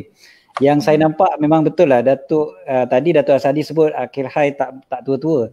Tapi saya nampak Datuk Tuan Ibrahim pun lebih kurang juga tu. Muka dia dulu tu dengan sekarang. Beza dia dekat uban. Dulu hitam. Dulu janggutnya hitam. Sekarang janggutnya bercahaya. Kan? Tapi cute-nya sama. Kan? Cute ya, cute. Oh dahsyat ya, ayat baru, cute. Bukan senang nak cakap dengan menteri macam tu. Jarang jumpa menteri cute ni. Okey. Rahsia dia jengka tu, dia tak makan makan biasa, dia tak makan ayam biasa, dia makan ayam hutan. Oh tu dia. Allah. Oh, tu rahsia dia pecah. Masya-Allah. Okey. Tadi bila Datuk sebutkan tadi tentang momen bila Rasulullah SAW meninggalkan para sahabat, apa yang disebutkan oleh akhir hayat tadi tentang bagaimana tindakan Sayyidina Abu Bakar Siddiq dengan wisdom beliau mententeramkan keadaan dan sebagainya. Saya mungkin boleh kaitkan juga dengan apa yang disebutkan oleh Al-Fadhil Ustaz Datuk Tuan. Tadinya apabila kita dalam solat kita ada doa minta petunjuk, minta jalan yang lurus kan. Dan itu adalah salah satu daripada rukun yang memang wajib untuk kita buat tiap-tiap kali solat. Kalau saya boleh tambah, sebenarnya dalam solat dia ada 3 doa yang wajib kita sebutkan. Yang mana kalau kita tak sebut tak sah solat kita. Walaupun solat jenazah sekalipun. Ada 3. Satu je adalah apa yang disebutkan oleh Datuk Tuan tadi, iaitu ihdinas siratal mustaqim. Satu lagi adalah Allahumma salli ala Muhammad, selawat. Dan selawat tu juga adalah doa. Dan selawat juga adalah salah satu rukun yang memang kita kena buat juga setiap kali kita sembahyang. Termasuk dah sembahyang jenazah pun ada selawat. Kemudiannya yang ketiga adalah salam. Beri salam. Habis bila kita sembahyang kita sebut Assalamualaikum. Itu juga adalah rukun. Jadi bila kita sebut Assalamualaikum, kita mendoakan orang sekeliling kita. Jadi tadi doa untuk kita dapat petunjuk. Yang keduanya doa kesejahteraan kepada Nabi SAW. Yang ketiganya adalah doa kesejahteraan kepada umat, kepada masyarakat dan sebagainya. Jadi 3 komponen ni sangat-sangat berkait rapat. Dan kalau kita nak ambil apa yang disebutkan tadi adalah doa untuk Nabi SAW ataupun selawat tadi tu. Dan selawat jadi satu benda yang sangat-sangat penting sampai tak sah sembahyang tanpa selawat. Jadi hubungan seorang manusia dengan Nabi Muhammad SAW itu adalah hubungan yang sangat special. Yang siang dan malam dia akan sebut nama baginda. Bahkan lebih special daripada dia sebutkan nama kekasih dia sekalipun. Sebab kekasih dia pun dia tak sebut nama begitu banyak. Seperti mana dia sebut nama baginda Nabi SAW. Jadi tentu sekali lah para sahabat bila kehilangan baginda Nabi wafat, memang rasa sangat-sangat kekosongan. Rasa dunia ni bagai dah kiamat. Rasa macam habislah. Dah tak ada apa dah. Dan Sayyidina Abu Bakar datang mententeramkan keadaan. Dan akhirnya mereka bangkit. Mereka bangkit dalam erti kata apa? Mereka melaksanakan apa yang Nabi SAW tunjukkan. Maknanya perasaan cinta kepada baginda dia bukan hanya semata-mata emosi, bukan hanya sekadar kita kata sekadar jiwang-jiwang orang kata. Namanya lah sayang, tapi tidak dibuktikan. Para sahabat membuktikan cinta mereka kepada Nabi SAW. Mereka tunjukkan rasa kasih. Mereka tunjukkan dengan mereka bangkit dan menyebarkan Islam ke seluruh dunia. Dan ini jugalah yang saya sebutkan bila akhir Ramadan. Datuk minta kaitkan dengan akhir Ramadan. Semalam saya rasa saya kaitkan dengan Ramadan. Saya katakan ramai orang sebut tentang sedihnya Ramadan dah nak berlalu. Saya yakin memang rata-rata kita semuanya sedih, dan kalau kita tanya di Facebook pun memang akan ramai yang tulis sedih. Semua akan menyatakan kesedihan terhadap Ramadan akan pergi. Tapi kita tanya balik pada diri kita, sedih tu adakah hanya semata-mata sedih, betul? Tak buat apa. Sedih tapi lepas tu tengok TV.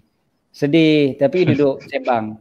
Sedih tapi duduk layan Facebook dan sebagainya. Itu je semata-mata. Sedih. Tak ada tindakan. Maka kalau tidak ada tindakan, sedih tu tidak bermakna. Dia tidak ada nilai di situ sedihnya. Tapi kalau benar kita sedih, Ramadan akan berlalu. Ibarat seorang yang kekasihnya akan pergi meninggalkan dia. Seorang kekasih yang akan pergi selama-lamanya. Bila dia tahu bahawasanya kekasihnya itu akan pergi selama-lamanya, pasti dia akan memanfaatkan masa-masa yang terluang itu sebaik-baiknya. Pasti dia akan gunakan sebaik-baiknya masa-masa tersebut. Momen-momen tu momen yang sangat berharga. Kalau dia sedang bekerja, dia akan ambil cuti kerja. Sebab dia tahu kekasihnya, contohlah katalah seorang ayah yang telah pergi meninggalkan kita, akan pergi meninggalkan. Kalau doktor dah bagi tahu kata, ayah kamu ni ada 5 hari je lagi. Ayah kamu ada lagi 5 hari je lagi. Lebih kurang. Paling lama 5 hari contohnya. Tentulah balance lagi 5 hari ni, dia akan manfaatkan 24 jam dia akan bersama. Tadi Ustaz Datuk Tuan Ibrahim sebutkan tentang momen terakhir dengan Ustaz Datuk Ismail Kamus. Kebetulan malam tu juga saya berada di situ, dan dari saya dah ada dari maghrib lagi di situ. Saya solat maghrib bersama-sama dengan Ustaz Firdaus, anak Allahyarham Datuk Ismail Kamus. Ustaz Firdaus jadi imam. Kita semayang tepi almarhum Datuk Ismail Kamus. Waktu tu beliau hidup lagi kan. Habis kita semayang nak makan buka puasa kan, dah makan sikit kurma. So semayang maghrib, lepas semayang maghrib nak makan nasi lah. Jadi saya pun pergilah makan nasi dekat luar. Maknanya tinggalkan almarhum Datuk Ismail Kamus di dalam. Dan kita nak makan, takkan nak makan sebelah beliau pula kan, makan kat luar. Jadi bila kita nak pergi makan kat luar tu, saya ajak sekali Ustaz Firdaus untuk makan sekali. Kata Ustaz, jomlah kita makan sikit. Kena ada sikit kekuatan kan untuk makan sikit. Memang dia tak gamak, memang dia takkan rasa nak pun. Kita faham perasaan tu. Memang takkanlah dia nak pergi makan kat luar dalam keadaan ayahnya sedang nazak kat dalam. Dia nak sentiasa every single moment tu, every single second tu sebenarnya dia berada di sisi ayahanda yang disayangi. Kan? Memang tak lalu pun nak makan. Bagaimana kita dalam Ramadan yang dah tinggal baki lagi mungkin 3-4 hari lagi ni. Kan, kalau betul kita kata kita sedih, pasti kita setiap saat tu kita akan hargai sangat-sangat. Dan Ramadan pasti akan pergi kan. Sama ada kita pergi dulu ataupun Ramadan pergi dulu, lagi 3-4 hari ni confirm Ramadan akan pergi. Dia tak boleh kita halang-halang macam Datuk Tuan sebut, seperti nyawa kita tak boleh nak lambat-lambatkan. Ramadan juga kita tak boleh nak lambatkan. Walaupun Datuk Tuan Menteri sekarang, beliau tak boleh bincang dalam kabinet, kita bagi tahu kepada pemegang mohon besar diraja, minta supaya raya ditangguhkan seminggu lagi. Kan, contohlah kan.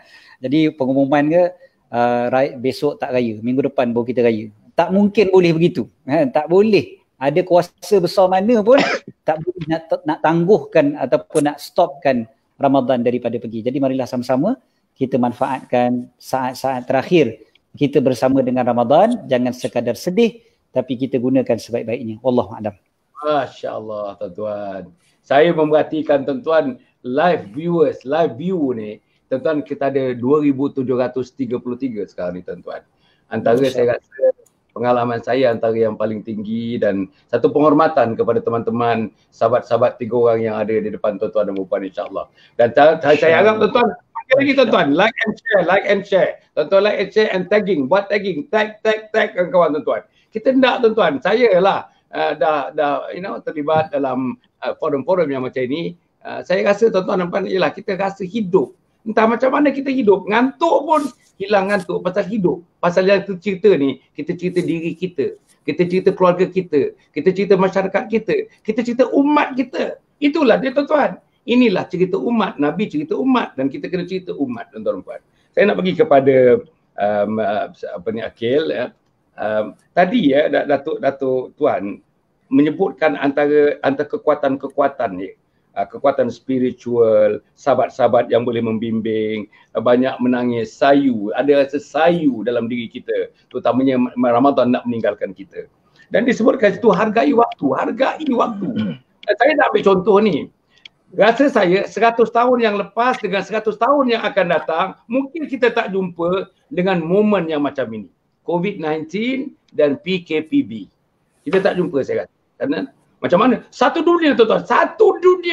Satu dunia sekarang tuan-tuan. Tak tahu apa nak buat. Vaksin mungkin 2 tahun lagi kalau ada vaksin yang dicipta oleh manusia. Tuan-tuan dan puan, semuanya. Amerika sekarang nombor 1. Rusia nombor 2 sekarang tuan-tuan. Macam mana kita boleh fikir tuan-tuan? Perancis, United Kingdom. Macam mana boleh fikir Italy, Spanyol, Germany, Netherlands, Belgium. Masya Allah. Negeri-negeri yang teknologi tuan-tuan, kesihatan perubatannya tuan-tuan beyond comparison lah at the moment tuan-tuan. Amerika misalnya. Tapi ini kuasa Allah Subhanahu Wa Taala. Kekuatan yang Allah tunjukkan macam mana dalam benda yang invisible tak nampak pun tuan-tuan. Tapi manusia tuan-tuan hilang arah sekarang manusia. Hilang arah. Belim antara satu. Tuan-tuan tengok di Amerika, Trump belim governor belim Trump. Sampai sekarang tak habis-habis tuan-tuan puan ni. Tapi apa yang saya nak sebut kepada Akil ya. Akil ya tentang hal menghargai waktu ni. Kita nak kaitkan dengan penghayatan Ramadan. Sejak kami bersiaran 18 hari bulan Mac, hari ni 19 hari bulan ni, saya banyak terima panggilan telefon secara peribadi. Ya biasanya yang memanggil tu 80% orang wanita yang memanggil. Bukan wanita muda. Suara itu menggambarkan 50, 60, 70 ke atas lah begitulah. Apa dia kata? Yang seorang tu tuan-tuan dah hari yang ke-12 telefon saya. Rumah saya ni kata sekali pun belum tarawih lagi. La haula wala quwwata illa. Suami saya tidak ke depan, anak sulung anak nombor 2 tidak ke depan dan masing-masing saya tak tahu dan saya rasa anak-anak saya pun tidak bertarawih. Apa lagi dia kata tuan-tuan? Saya tak dengar baca Al-Quran lagi. Tak ada orang pegang Quran, tak ada orang baca Quran. Tuan-tuan yang dirahmati sekalian, pengalaman saya buat summer camp 40 tahun dah tuan-tuan. Ini bukan isolation. This case is not in isolation. Tuan-tuan, kebanyakan, mungkin majoriti rumah-rumah masih dalam suasana yang begini. Akil, macam mana kita nak suntik, nak hidupkan? Kita sayang masyarakat ni. Kita tak suka dengan perangai, tapi kita suka manusianya. Kita mesti kasih kepada manusianya. Atas nama kasih manusia lah. Apa yang kita perlu lakukan, tuan-tuan dan perempuan, terutama ketua-ketua keluarga tuan-tuan. Apa yang mesti dilakukan dalam suasana ini, tinggal 3 hari saja lagi tamatnya Ramadan yang dikasih, yang dicintai, yang disayangi ini. Sila Akil. Baik, terima kasih Datuk. Masya Allah, dan ahli panel yang lain, subhanallah. Tadi bila Datuk Tuan Ibrahim Tuan cerita mengenai perginya tokoh ulama kita, sparring partner juga pada Datuk Hasan Ali juga Datuk Tuan Ibrahim sendiri kan, memang terkesan atas dasar kasih sayang. Dan memang begitu juga Tuan Syed tadi menyatakan bila kebersamaan beliau malam tu bersama dengan almarhum Datuk Haji Ismail Kamus, memang suasana itu dirasai oleh semua orang, even yang tak ada di situ pun. I think kita akan terkesan because sayang ini, kasih sayang ini maknawiyah, dia subjektif, dia benda yang dia beyond daripada apa yang kita katakan. Kalau ada benteng-benteng itu pun dia akan pecahkan. Sebab apa? Sebab keluhuran kasih sayang dia itu tadi kepada para alim ulama khususnya lah.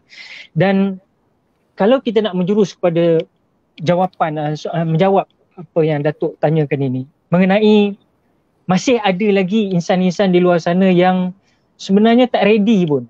Walhal kalau kita perhatikan dalam suasana media sosial sekarang ni, tiap-tiap hari orang posting, malam ni buat apa, zikir ini, zikir hari ni, zikir apa, baca Quran kelebihannya apa fadilat ibadah itu apa, fadilat ibadah ini, semua ditulis.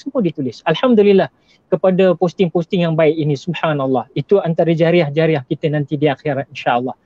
Tapi persoalannya untuk mengamalkan itu perlukan kepada mujahadatun nafs. Jadi kita memang syaitan dilemahkan oleh Allah di dalam bulan Ramadan ini. Tapi yang tak lemah tu nafsu kita. Saya mengingat diri saya ni, yang nafsu tidur kita, nafsu kita nak, itu pun nasib baik PKP ni tak ada juadah lah kata orang nak pergi ke bazar Ramadan. Maknanya masa kita untuk tawaf dan sa'i dalam tu kuranglah sikit berbanding tahun-tahun dulu kan. Kalau tidak memang biasa. Memang biasalah, tapi nak maklumkan ada hikmah. Maka kita menumpukan di rumah tu sepatutnya yang tak pernah jadi imam pun. Ini untuk penonton-penonton yang beribu sekarang ni. Mungkin inilah waktunya Allah nak bagi kamu peluang jadi imam. Selama hari ni kita pergi ke surau, ke masjid, ramai yang komplain imam baca laju katanya. Ada imam pula, imam otai pula. Otai ni ada dua, satu otai masih berbisa, satu masih berdosa. Yang ini otai masih berbisa, bisa sangat bacaan dia sampai lambat habis. Jadi kadang-kadang makmum bercakap juga agak belakang. Lambat imam ni dia kata. Tak ada imam yang baru-baru sikit ke, yang laju-laju sikit. Jadi kita complain, criticize after criticize, itulah kita. Nah, sekarang Allah letakkan kita berada dalam rumah kita. So why not kita jadi imam? Nak tengok ada tak jemaah yang komplain kat belakang. Kan? Contoh ini contoh. Kan? Supaya kamu jadi imam. Kamu sepatut-patutnya boleh jadi imam kepada jama'i, kepada waris-waris kamu, insya-Allah. Mudah-mudahan, saya yakin memang wujud apa yang Datuk Hasan Ali kata tadi, bahawasanya ramai lagi yang belum lagi solat tarawih. Mungkin ada disebabkan keterlepas pandangan mereka, mungkin atas kejahilan kita, mungkin wallahu taala alam. Tapi apapun, wal asr innal insana lafi khusr illa alladhina amanu wa 'amilus solihati wa tawassaw bil haqqi wa tawassaw bis sabr. Sadaqallahul azim. Firman Allah SWT dalam surah Al-Asr itu membuktikan bahawasanya memang kita ni akan, semua kita rugi. Tak kira you Chinese, you Muslim, you not Muslim, you not Muslim, semua insan rugi. Kecuali wa'amilus solihat wa tawassaw bil haqq wa tawassaw bis sabr. Kecuali orang-orang yang beriman. Beriman inilah disebut dalam hadis-hadis sebentar tadi, dipetik. Datuk sendiri sebut tadi pada awal, man qama ramadhana imanan wa ihtisaban ghufira lahu ma taqaddama min dhanbi. Man shoma ramadhana imanan wa ihtisaban ghufira lahu ma taqaddama min dhanbi. Jadi maknanya hadis-hadis ini menggambarkan hanya orang yang beriman sungguh-sungguh. Dia rasa dia lalu dalam bulan Ramadan, dihidupkan lagi, dan apatah lagi, dia nak kena ambil capture this moment betul-betul sungguh-sungguh. Kalau misal kata dia tak boleh baca, kata Datuk tadi kan, kita tak boleh baca Quran lagi, kita istighfar lah, kita berzikir apa yang kita mahu. Ataupun saya selalu sebut dalam ceramah kita, kalau kita tak mampu nak baca Quran, jangan kita macam kita seolah boleh baca Quran juga, kita join orang yang baca laju baca Quran, bertadarus. Mereka tu boleh terderah, mereka boleh laju, tapi kita bila sampai time kita merangkak-rangkak, kadang-kadang jadi fitnah pula kepada sahabat-sahabat yang lain baca laju ni. Dia kata, Muhammad dia dah masuk sini pula, patutnya dia tak boleh join lah, ni aku nak balik awal. Mungkin ada cakap macam tu. Jadi sepatutnya ketika inilah wujud satu pihak lagi yang ambil inisiatif, yang ini buat proses mengaji Quran, belajar Quran, walaupun muqaddam, walaupun iqra'.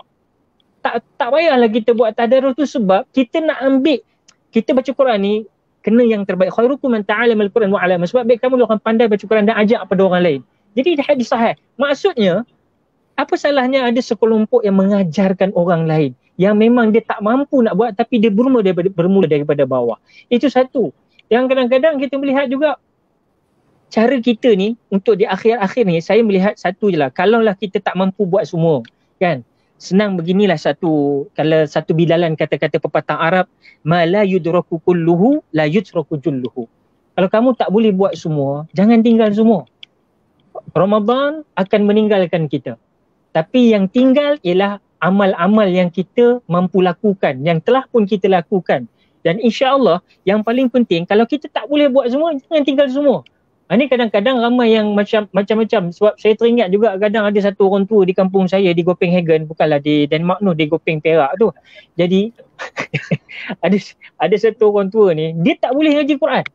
Dia kerja di pasar je, tapi dia punya sayang kepada jamaah yang bertadarus tu, dia boleh, orang dah balik dah. Walaupun dia orang tua, tapi dia duduk dengan kita orang ni dalam keadaan dia boleh lena baring. Dia baring tu pun, pertama dia dah niat iktikaf, yang kedua duduk dalam majlis tadarus Quran, orang baca Quran dia dengar, walaupun, dan sekarang dengar cerita alhamdulillah dia boleh jadi imam. Jadi asalnya macam tu je. Jangan la tudraku kulluhu la yutraku julluhu. Jadi kalau tak boleh buat semua, jangan tinggalkan semua. Dan satu lagi untuk pesanan diri saya lah. Kita tengok sebenarnya bila sebut pasal di akhir-akhir Ramadan inilah. Di akhir-akhir Ramadan ni sebenarnya saya nak melihat kalau kita di Masjid Nabawi lah. Bukanlah sekarang ni. Tapi yang dulu, sekarang pun kita tengok kosong. Masjid-masjid Al-Haramain masih kosong. Ada hanya yang terpilih sahaja.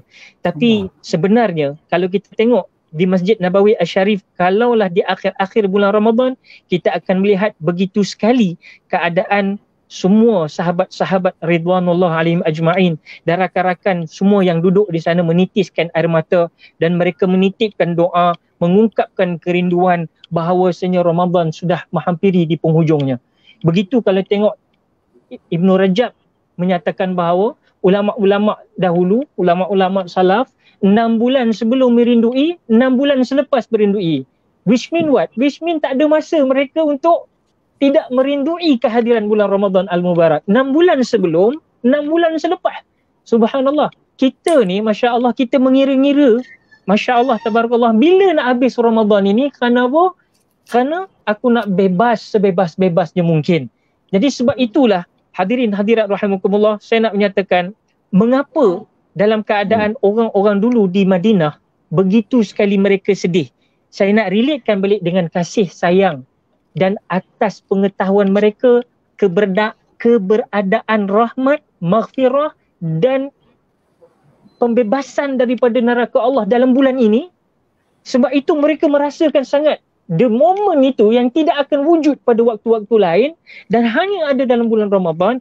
Maka sebab itulah mereka beriktikaf. Mereka teruskan berdiri malam. Mereka terus berqiyamul lail. Dan yang paling penting, satu perkataan tidak lain tidak bukan antara yang dapat menyelamatkan kita yang hari ini makin mengeras ialah apa dia? Dari Zaid bin Arqam radhiyallahu anhu, dia berkata, seorang bertanya kepada Rasulullah SAW, ya Rasulullah, dengan apa aku membentengi diri aku daripada api neraka, ya Rasulullah? Rasulullah menjawab, tidak lain tidak bukan, dengan air mata kamu. Kerana mata yang menangis kerana takut kepada Allah. Min khasyatillah, takut kepada Allah, niscaya neraka tidak akan menyentuhnya selama-lamanya. Hadis riwayat Ibnu Abi Dunya. Tapi apa pun yang kita nak katakan tuan-tuan, kita tahu berapa ramai hantar kapsul-kapsul yang kadang membuatkan kita menangis bila memerhatikan kapsul ini di dalam viral-viral. Tetapi kadang-kadang mampukah atau tidak untuk kita melakukan perkara yang sama? Contoh, meminta ampun kepada Allah Subhanahu Wa Taala. Sebagaimana firman Allah dalam surah Al-Isra ayat 109, Allah Subhanahu Wa Taala berfirman, A'udzu billahi minasyaitonir rajim. Wa yakhruna lil adqani yabkuna wa yaziduhum khusyu'a. Shadaqallahul azim. Dan mereka menyungkur atas muka mereka sambil menangis dan kekhusyukan mereka bertambah. Allahu Akbar, tuan-tuan perempuan. Kalau Nabi sendiri disebut oleh Aisyah bahawasanya kalau aku tengok Nabi bersolat dalam keadaan aku seolah-olah melihat dada Nabi tu terdengar suara bergemuruh bagai air yang mendidih di dalam syirik. Tuan-tuan perempuan, kalau Nabi dah menggambarkan begitu sekali dalam penyembahannya kepada Rabb, saya nak ambil juga untuk menitipkan perkara itu. Ibrahnya untuk ambil kepada diri saya yang dhaif ini. Masya Allah, bagaimana kita dengan solat kita di penghujung ini? Bagaimana dengan tangisan-tangisan kita? Mampu tak kita menitiskan air mata atau menitiskan kegembiraan nak datang Aidilfitri? Atau menitiskan kegembiraan atau menitiskan kesedihan? Ini persoalan yang perlu kita tanya kepada iman kita.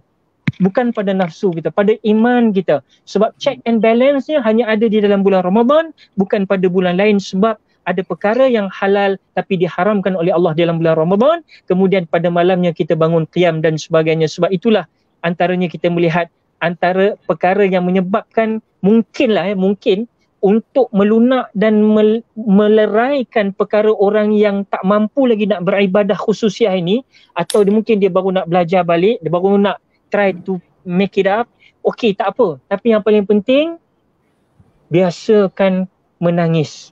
Di akhir-akhir Ramadan ini, at least something than nothing.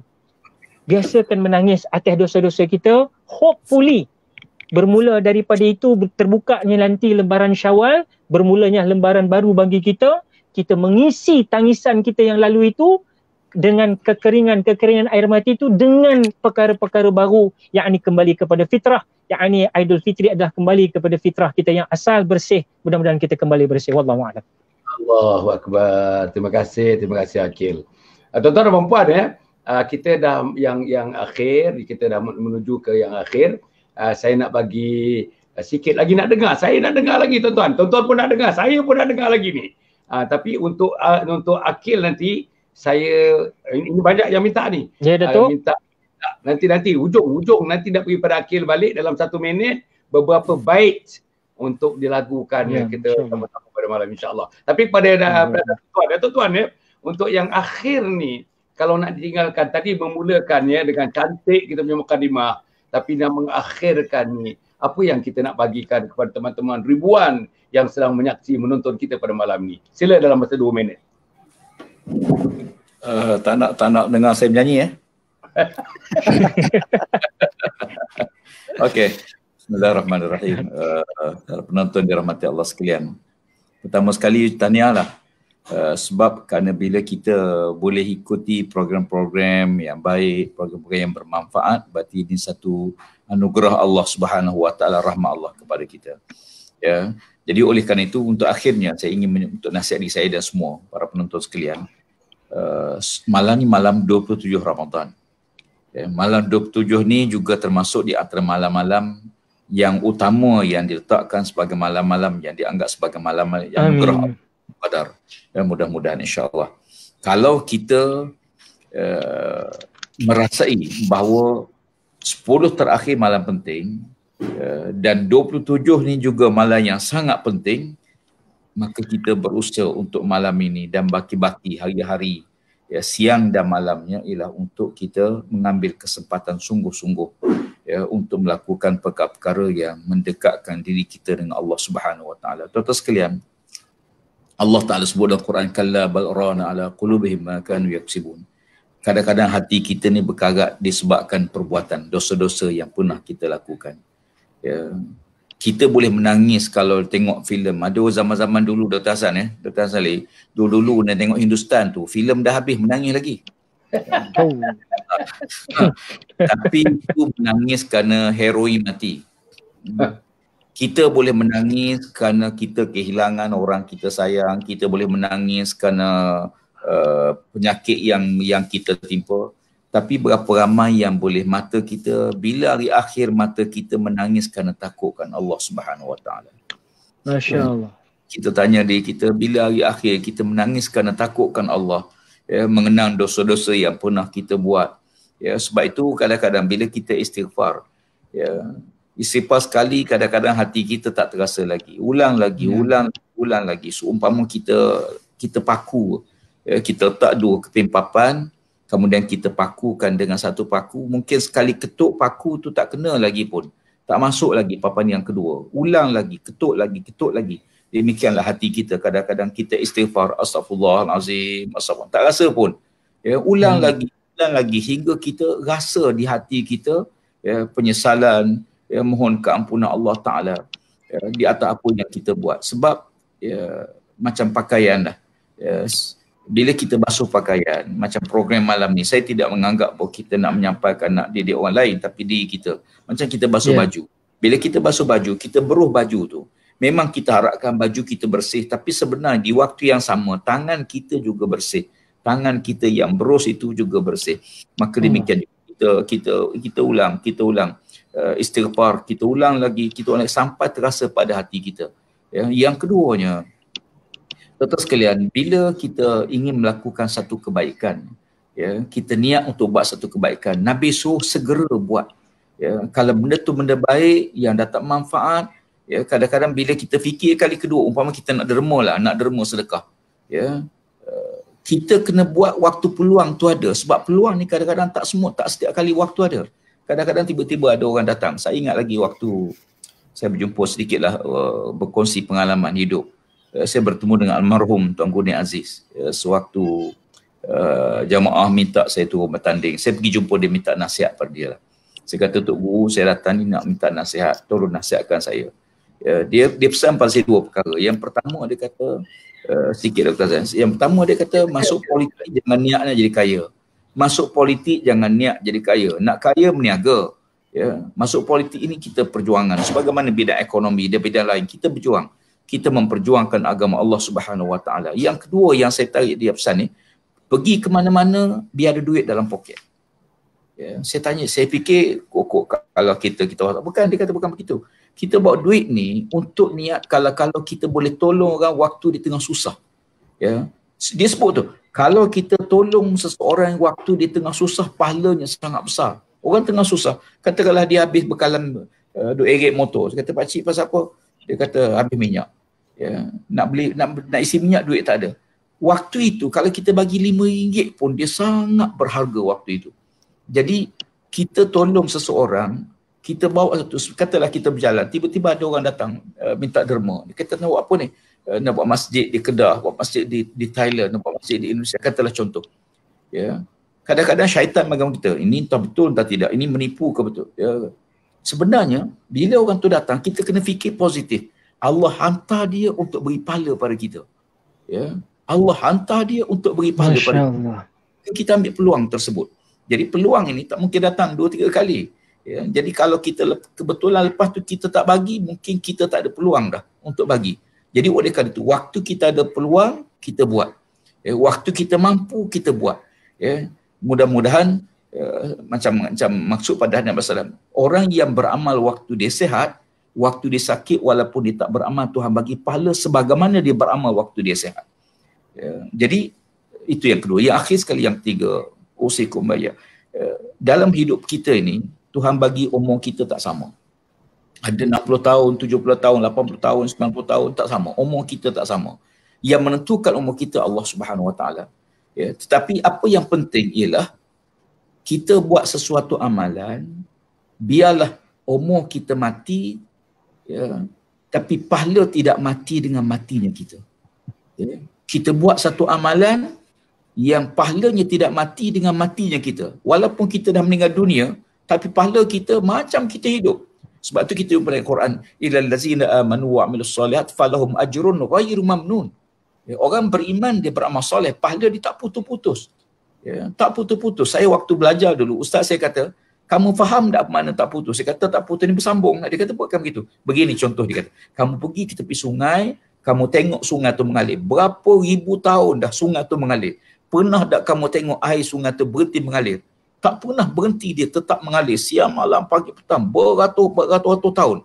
Dia kata orang beriman, walaupun dia meninggal dunia, sebenarnya pahala dia tidak putus dengan putus dia. Pasal apa? Ada sedekah jariah dia, ada anak yang doa kepada dia, ada sahabat yang menyambung perjuangan dia. Hingga kata Nabi, kita tanam pokok pun, ya, burung hinggap pun kita dapat pahala, orang makan pun kita dapat pahala. Ya. Demikian juga kebaikan-kebaikan yang lain. Jadi mengambil kesempatan hujung-hujung Ramadan ini, pakak-pakak kita memelihara ya, perkara-perkara tersebut. Mudah-mudahan kita diberkati Allah Subhanahu Wa Taala. Terima kasih Ustaz Sahal, insya-Allah. Assalamualaikum warahmatullahi wabarakatuh. Sila Tuan Said, 2 minit Tuan Said. Sila Tuan Said.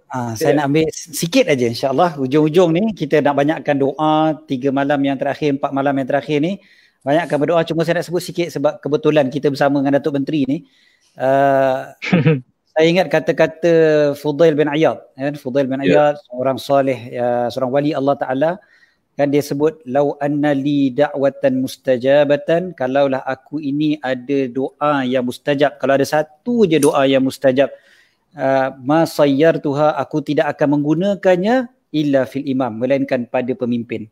Maka marilah sama-sama hujung-hujung Ramadan ni juga, selain daripada kita doakan untuk diri kita sendiri, kita doakan juga untuk pemimpin-pemimpin kita agar mereka diberikan taufik oleh Allah, diberi panduan oleh Allah agar dapat memimpin negara kita menuju kepada negara yang baldatun tayyibah wa rabbun ghafur. Jadi itu antara benda yang sangat-sangat penting untuk kita doakan. Dan Fudail bin Iyad ditanya, kenapa engkau gunakan satu doa yang mustajab tu untuk pemimpin, bukan untuk engkau diri sendiri kau sendiri. Dia kata kalau aku doa untuk diri aku sendiri, aku je beroleh kebaikan tu. Tapi bila aku berdoa untuk pemimpin, maka seluruh masyarakat, seluruh ummah itu beroleh kebaikan. Jadi gunakanlah sebaik-baiknya. Malam 27 ni doakan banyak-banyak insya-Allah. Wallahu a'lam. Terima kasih banyak. Okey, Akil, cuba you dayukan malam ni pukul 11.31 minit ni. 31 minit ni mendayukan sikit malam ini dengan lagu-lagu yang berkaitan dengan keagungan, kebesaran, kehebatan Allah Subhanahu Wa Taala untuk para penonton kita yang menunggu-nunggu sebenarnya dayuan-dayuan daripada Akil. Silakan.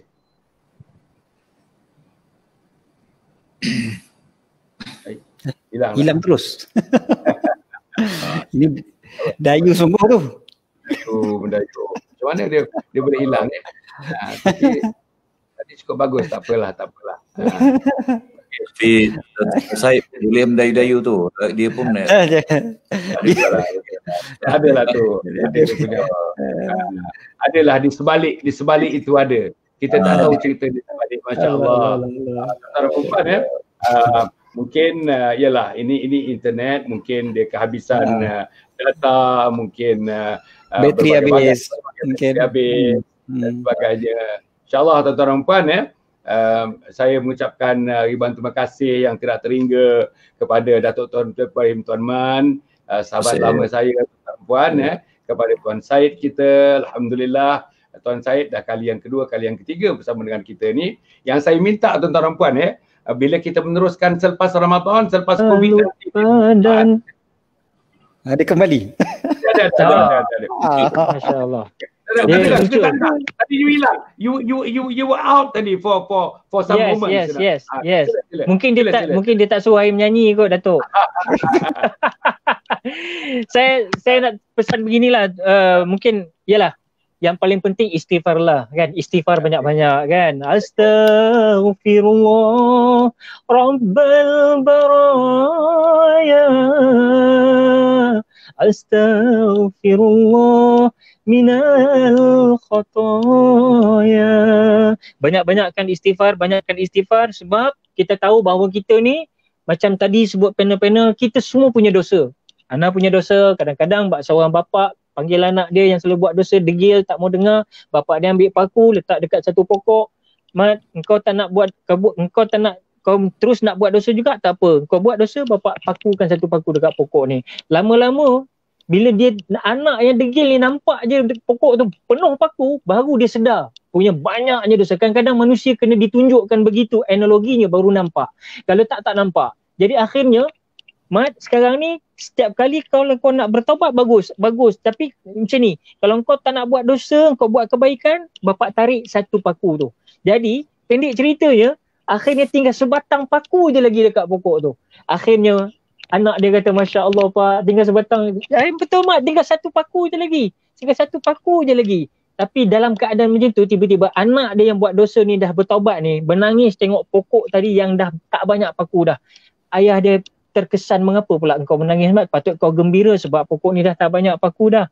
Dia kata, betul ya, dekat pokok tu tak ada paku ya. Tetapi ayah nampak tak kesan daripada setiap paku yang ayah pakukan dulu, setiap paku itu ada kesan-kesannya. Yang mana kesan itu tak padam-padam lagi ayah. Itulah dosa ayah. Itulah dosa saya, itulah dosa kita semua ini, yang mana mudah-mudahan malam Lailatul Qadar ini disebut afun, minta ampun. Masya Allah. Maghfirah disebut oleh alim ulama. Maghfirah ini adalah satu perkara yang ditulis oleh Allah Subhanahu Wa Taala, tetap ditulis sampai yaumil mahsyar. Tapi kalau afun, kalau Allah nak ampun, maafkan, maknanya dia clear mudah-mudahan. Amin ya rabbal alamin. Sempena malam-malam terakhir ini, kalau Allah nak hapuskan, memang boleh dengan kalimah innaka afuwun, disebutkan tadi dalam doa-doa yang masyhur tadi. Jadi doa banyak-banyak tuan-tuan puan, dan disebut oleh panel-panel kita tadi juga, ini waktu kita buat jariah pahala. Mungkin dulu zaman jahiliah kita buat bukan amal jariah tapi maksiat jariah. Nauzubillah min zalik. Gunakan media sosial kita ni sebagai amal jariah dah. Sebab kita dah memang ruang PKP ni, mana lagi kita nak berinteraksi, berkomunikasi, melainkan dengan media sosial. Jadikan medium media sosial ini sebagai satu amal jariah kita yang berpanjangan. Disebut oleh Datuk tadi sebagai air yang terus mengalir insya-Allah ta'ala minal aminin. Kemudian bagi penutupnya, orang yang tak baca Quran, sebagaimana orang yang bukan Islam, kawan-kawan kita di luar sana, baik Chinese, baik Hinduis, Hinduism, baik Punjabis, baik orang asli, yang ini orang original, kita cetak rompak aja orang asli.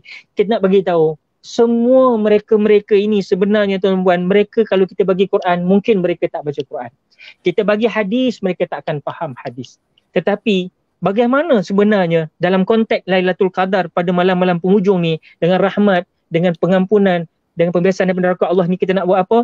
Sebenarnya orang muslim, orang non muslim, dia tak akan baca Quran bila kita bagi Quran. Bila bagi hadis, dia tidak akan baca hadis. Tapi dia orang baca apa tuan-tuan dan puan? Dia orang akan baca ke atas kita semua ini. Dia orang akan baca gerak tubuh kita. Dia orang akan baca akhlak kita. Dia orang akan baca melihat kepada kita yang merupakan duta kepada agama Allah Subhanahu Wa Taala ini. Mudah-mudahan muslimin muslimat rahimakumullah, jadilah seorang bukan sekadar yang soleh. Kalau boleh kita jadi soleh pun dah syukur banyak-banyak. Tetapi ulama pesan, kalau kamu sudah capai taraf soleh, jadilah kamu seorang insan yang muslih.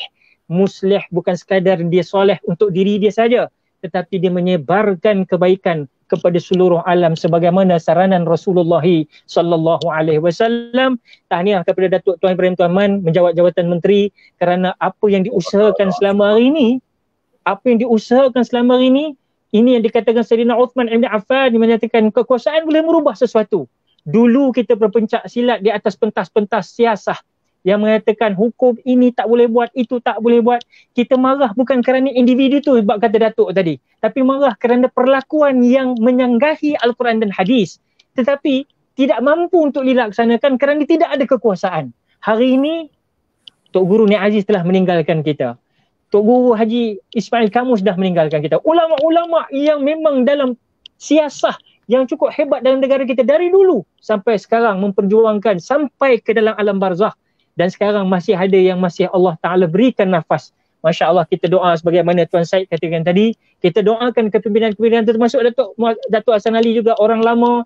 Saya teringat di Tuk Sungai Burung dulu bagaimana perjuangan beliau dengan masyarakat setempat dan sebagainya. Semua ini, semua Masya Allah. Mudah-mudahan di akhir-akhir ini kita bukan hanya menjadi hamba Ramadan, tetapi menjadi hamba Allah Subhanahu Wa Taala. Wallahu taala a'lam. Allah, terima kasih. Para penonton dan mata sekalian, saya pun nak ambil 1-2 minit tuan-tuan dan puan ya. Pertama sekali tuan-tuan, saya dengan teman-teman sedang mengusahakan untuk membangunkan satu kompleks namanya Anjung Husnul Khatimah. Kita sedang membangunkan satu kompleks namanya Anjung Husnul Khatimah. Tempatnya di Batu 15, Sungai Semungkis, Ulu Langat. Tuan-tuan, gunanya kompleks ini gunanya tuan-tuan untuk kita memberikan insya-Allah tarbiyah kepada orang berumur 40 tahun, 50 tahun, 60 tahun, 70 tahun, 80 tahun. Kita ada modul-modul 3 hari 2 malam, 3 hari 2 malam, 3 hari 2 malam, 3 hari 2 malam dengan masa dan ketika yang sesuai untuk mereka. Datanglah dengan suami, dengan isteri seorang dan sebagainya untuk mengikuti program macam mana caranya aku mesti mati dalam husnul khatimah. Allahumma khtim lana bi husnul khatimah. Khtim alaina bi su'il khatimah. Untuk pengetahuan Datuk Tuan, dalam dunia ni model yang macam itu tak ada. Tak ada di Semenanjung Arab, tak ada di Amerika, tak ada di Eropah, tak ada di Australia. Yang ada nanti di Malaysia. Apa dia? Kita nak beri pendidikan hujung usia yang menghala kepada mati dalam husnul khatimah. Pendidikan hujung usia. Kita ada tuan-tuan, kita ada tadika, kita ada sekolah rendah, kita ada sekolah menengah. Bila bekerja, macam Datuk Tuan dulu bekerja sebagai pensyarah, ada tuan-tuan training masa dalam bekerja, luar negara, dalam luar negara. Tapi bila pencen, tuan-tuan tak ada training dah tuan-tuan. Mati begitu saja tuan-tuan. Tak boleh baca Fatihah, tentu tak baca Fatihah. Tak boleh baca Quran, tentu tak boleh baca Quran. Tak boleh sembahyang, tentu tak boleh sembahyang. Tuan-tuan dan puan-puan, jadi kita buat satu kompleks namanya Anjung Husnul Khatimah. Nak bina manusia ini sebab kita sayang mereka tuan-tuan, kita sayang mereka. Macam mana Nabi sayangkan umat Muhammad sallallahu alaihi wasallam. Nombor 2 tuan-tuan, nanti dekat tempat itu juga untuk anak-anak. Untuk anak-anak yang berumur 15 tahun, 20 tahun, 30 tahun, 40 tahun, 50 tahun yang masih ada mak bapak mereka, kita ajar anak-anak ni menjadi anak yang soleh, anak yang solehah. Untuk menghormati mak bapak masa sihat, menghormati mak bapak masa sakit, menghormati mak bapak masa nazak, menghormati mak bapak masa terbujur menjadi mayat. Kita hendak anak yang memandikan, anak yang mengkafankan, anak yang jadi imam mensolatkan jenazah, anak yang mengkebumikan, meletakkan ke liang lahat, anak yang mentalkinkan tuan-tuan, dan anak yang mendoakan, dan anak yang menjaga setiap satu sen harta yang ditinggalkan supaya harta itu tidak menyeksa mereka yang berada di alam barzah. Inilah tuan-tuan yang kita perlukan, insya-Allah. Ini dia gambar dia tuan-tuan. Ini gambar dia. Tuan tengok ni tuan-tuan, ini gambar dia tuan-tuan. Tengah-tengah tu tuan-tuan tengok dia di satu kompleks. Harganya 12 juta tuan-tuan, 12 juta ringgit kompleks ini. Dan dibangunkan tuan-tuan, tengah-tengah tu masjid. Itu masjid tuan-tuan boleh memuatkan 1,000 orang tuan-tuan, 1,000 orang. Dan masjid ini berfungsi sebagai di sinilah tempatnya kita membina manusia. Di sinilah tempatnya kita yakinkan manusia ada alam akhirat. Di sinilah tempatnya kita yakinkan manusia ada Allah, penguasa sekalian alam ini tuan-tuan dan puan, insya-Allah. Jadi tuan-tuan ya, saya nanti satu hari nak jumpa teman-teman, terutamanya Datuk Tuan Ibrahim. Saja nak cerita-cerita tentang dan inilah yang disebutkan tadi. Saya dedikasikan diri saya tuan-tuan. Tanahnya 4.5 ekar kita dah beli harganya 1 juta. Bukanlah saya nak sebut, tapi kita dah ansur beberapa tahun dah habis dibayar. Tapi nama dalam geran nanti bukan nama Hasan Ali walaupun saya beli. Tapi namanya Majlis Agama Islam Selangor sebagai pemegang amanah wakaf. Tanah itu saya wakafkan untuk didirikan kompleks ini tuan-tuan. Kompleks ini didirikan sumbernya atas 5 sumber, 6 sumber. Pertama wakaf, kedua zakat. Kita bukan pemungut, kita terima zakat. Ketiga tuan-tuan sedekah, keempat tuan-tuan infak, kelima fidyah, keenam amal jariah dan fi sabilillah. Tak ada satu sen pun untuk keuntungan, tak ada satu sen pun tuan-tuan puan. So kita bekerjasama dengan Perbadanan Wakaf Selangor, anak syarikat Majlis Agama Islam Selangor, dan kita akan bangunkan. Dalam masa 2 tahun ini kita akan bangunkan. Sekarang ini dalam pengumpulan dana, dan mintalah tuan-tuan dan puan insya-Allah bantulah tuan-tuan. Inilah nak menyelamatkan insan. Kita ada kawan-kawan. Saya tuan-tuan dalam masa 40 tahun banyak kawan. Kawan di atas, kawan pertengahan, kawan di bawah. Tapi macam saya juga tuan-tuan lara-lara lagi tuan-tuan, lara-lara lagi. Tak semayang lagi tuan-tuan, tak tahu baca Quran. Umur 67 tahun, buka Quran, tak boleh baca langsung tuan-tuan dan puan insya-Allah. Kawan kita tuan-tuan dan puan. Inilah insya-Allah yang kita sedang usahakan tuan-tuan. Insya-Allah. Dan satu lagi tuan-tuan, saya nak menunjukkan tuan-tuan dan puan insya-Allah. Ada satu buku yang saya tulis, baru keluar 2 hari buku ni tuan-tuan. Nama buku ni tuan-tuan, Isteriku Ketua Bidadari Syurga. Isteriku Ketua Bidadari Syurga. Tuan-tuan dan puan yang hormati sekalian, saya nak yakinkan wanita-wanita di luar sana, semuanya mempunyai potensi besar, ruang yang sangat besar untuk menjadi ahli syurga. Bukan jadi ahli syurga tuan-tuan. Bukan jadi bidadari syurga, ketua bidadari syurga. Bidadari syurga yang disebut dalam Quran, yang disebut dalam hadis, tak pernah mencecahkan kami ke bumi, tak pernah mencecahkan kakinya ke bumi untuk mengkhidmati suami-suami. Mereka tak kahwin lagi tuan-tuan, bidadari syurga. Tapi yang sudah mengkhidmati suami, hidup dengan suami, air mata dengan suami, inilah isteri kita yang akan menjadi ketua bidadari syurga tuan-tuan dan insya-Allah. Berikan kekuatan kepada kita tuan-tuan dan boleh dapatkan nanti menghubungi kita insya-Allah. Jadi tuan-tuan dan puan, saya mengucapkan terima kasih. Inilah perjuangan kita. Tuan-tuan, saya nak bagi tahu insya-Allah program ini akan berterusan. Selepas Ramadan, selepas Covid akan berterusan. Saya tengok sambutannya sangat hebat tuan-tuan. Sangat-sangat hebat. Kita tak kutuk orang sana, kita tak kutuk orang sini. Kita hanya tuan-tuan di depan kita ialah Allah Subhanahu Wa Taala. Jalannya wa an hadza sirati mustaqiman fattabi'uhu wa la tattabi'u subula fatafarraqu bikum an sabili dzalikum wasaqum bihi la'allakum tattaqun. Jalan yang diturunkan inilah jalan yang benar, jalan yang diturunkan oleh Nabi besar Muhammad sallallahu alaihi wasallam. Jadi inilah jalan yang terpilih. Mudah-mudahan tuan-tuan, terima kasih yang tidak terhingga. Kalau misal saya kebetulan menjemput lagi, janganlah, don't give me no answer, please give me the yes answer. Itulah tuan-tuan ya. Masya-Allah. Tuan Syed, bila saya hubung tuan-tuan dengan relanya Tuan Syed, okey, 18 tak boleh tapi 20 boleh. Begitulah tuan-tuan puan. Jadi saya yang minta maaf, ini saya nak sebut dia. Saya ajak Datuk Tuan Ibrahim, tapi oleh kerana tuan-tuan malam itu dia kena balik kerana maknya sakit kuat dan sebagainya, kritikal tuan-tuan puan. Tapi dia menghubungi balik. Tuan-tuan. Itu yang saya sedih. Anak saya tadi saya cerita, dia hubungi saya balik. Dia nak sambung itu yang dia tak dapat itu. Allah. Inilah tuan-tuan manusia. Bukan saya nak puji dia tuan-tuan, apa yang saya dapat. Kan tapi inilah manusia berjiwa besar. Kita hendak ramai lagi pemimpin berjiwa besar seperti ini tuan-tuan. Jadi itu aku lakukan hadza wa astaghfirullahalazim li wa lakum wa lisairil muslimin wal muslimat innahu huwal ghafurur rahim. Wassalamualaikum warahmatullahi wabarakatuh. Assalamualaikum warahmatullahi wabarakatuh. Kena juga tu. Takbir. Waalaikumsalam warahmatullahi Takbir. wabarakatuh. Allahu Akbar. Allahu Akbar. Wah. Allah. Keren. Allah. Masya-Allah.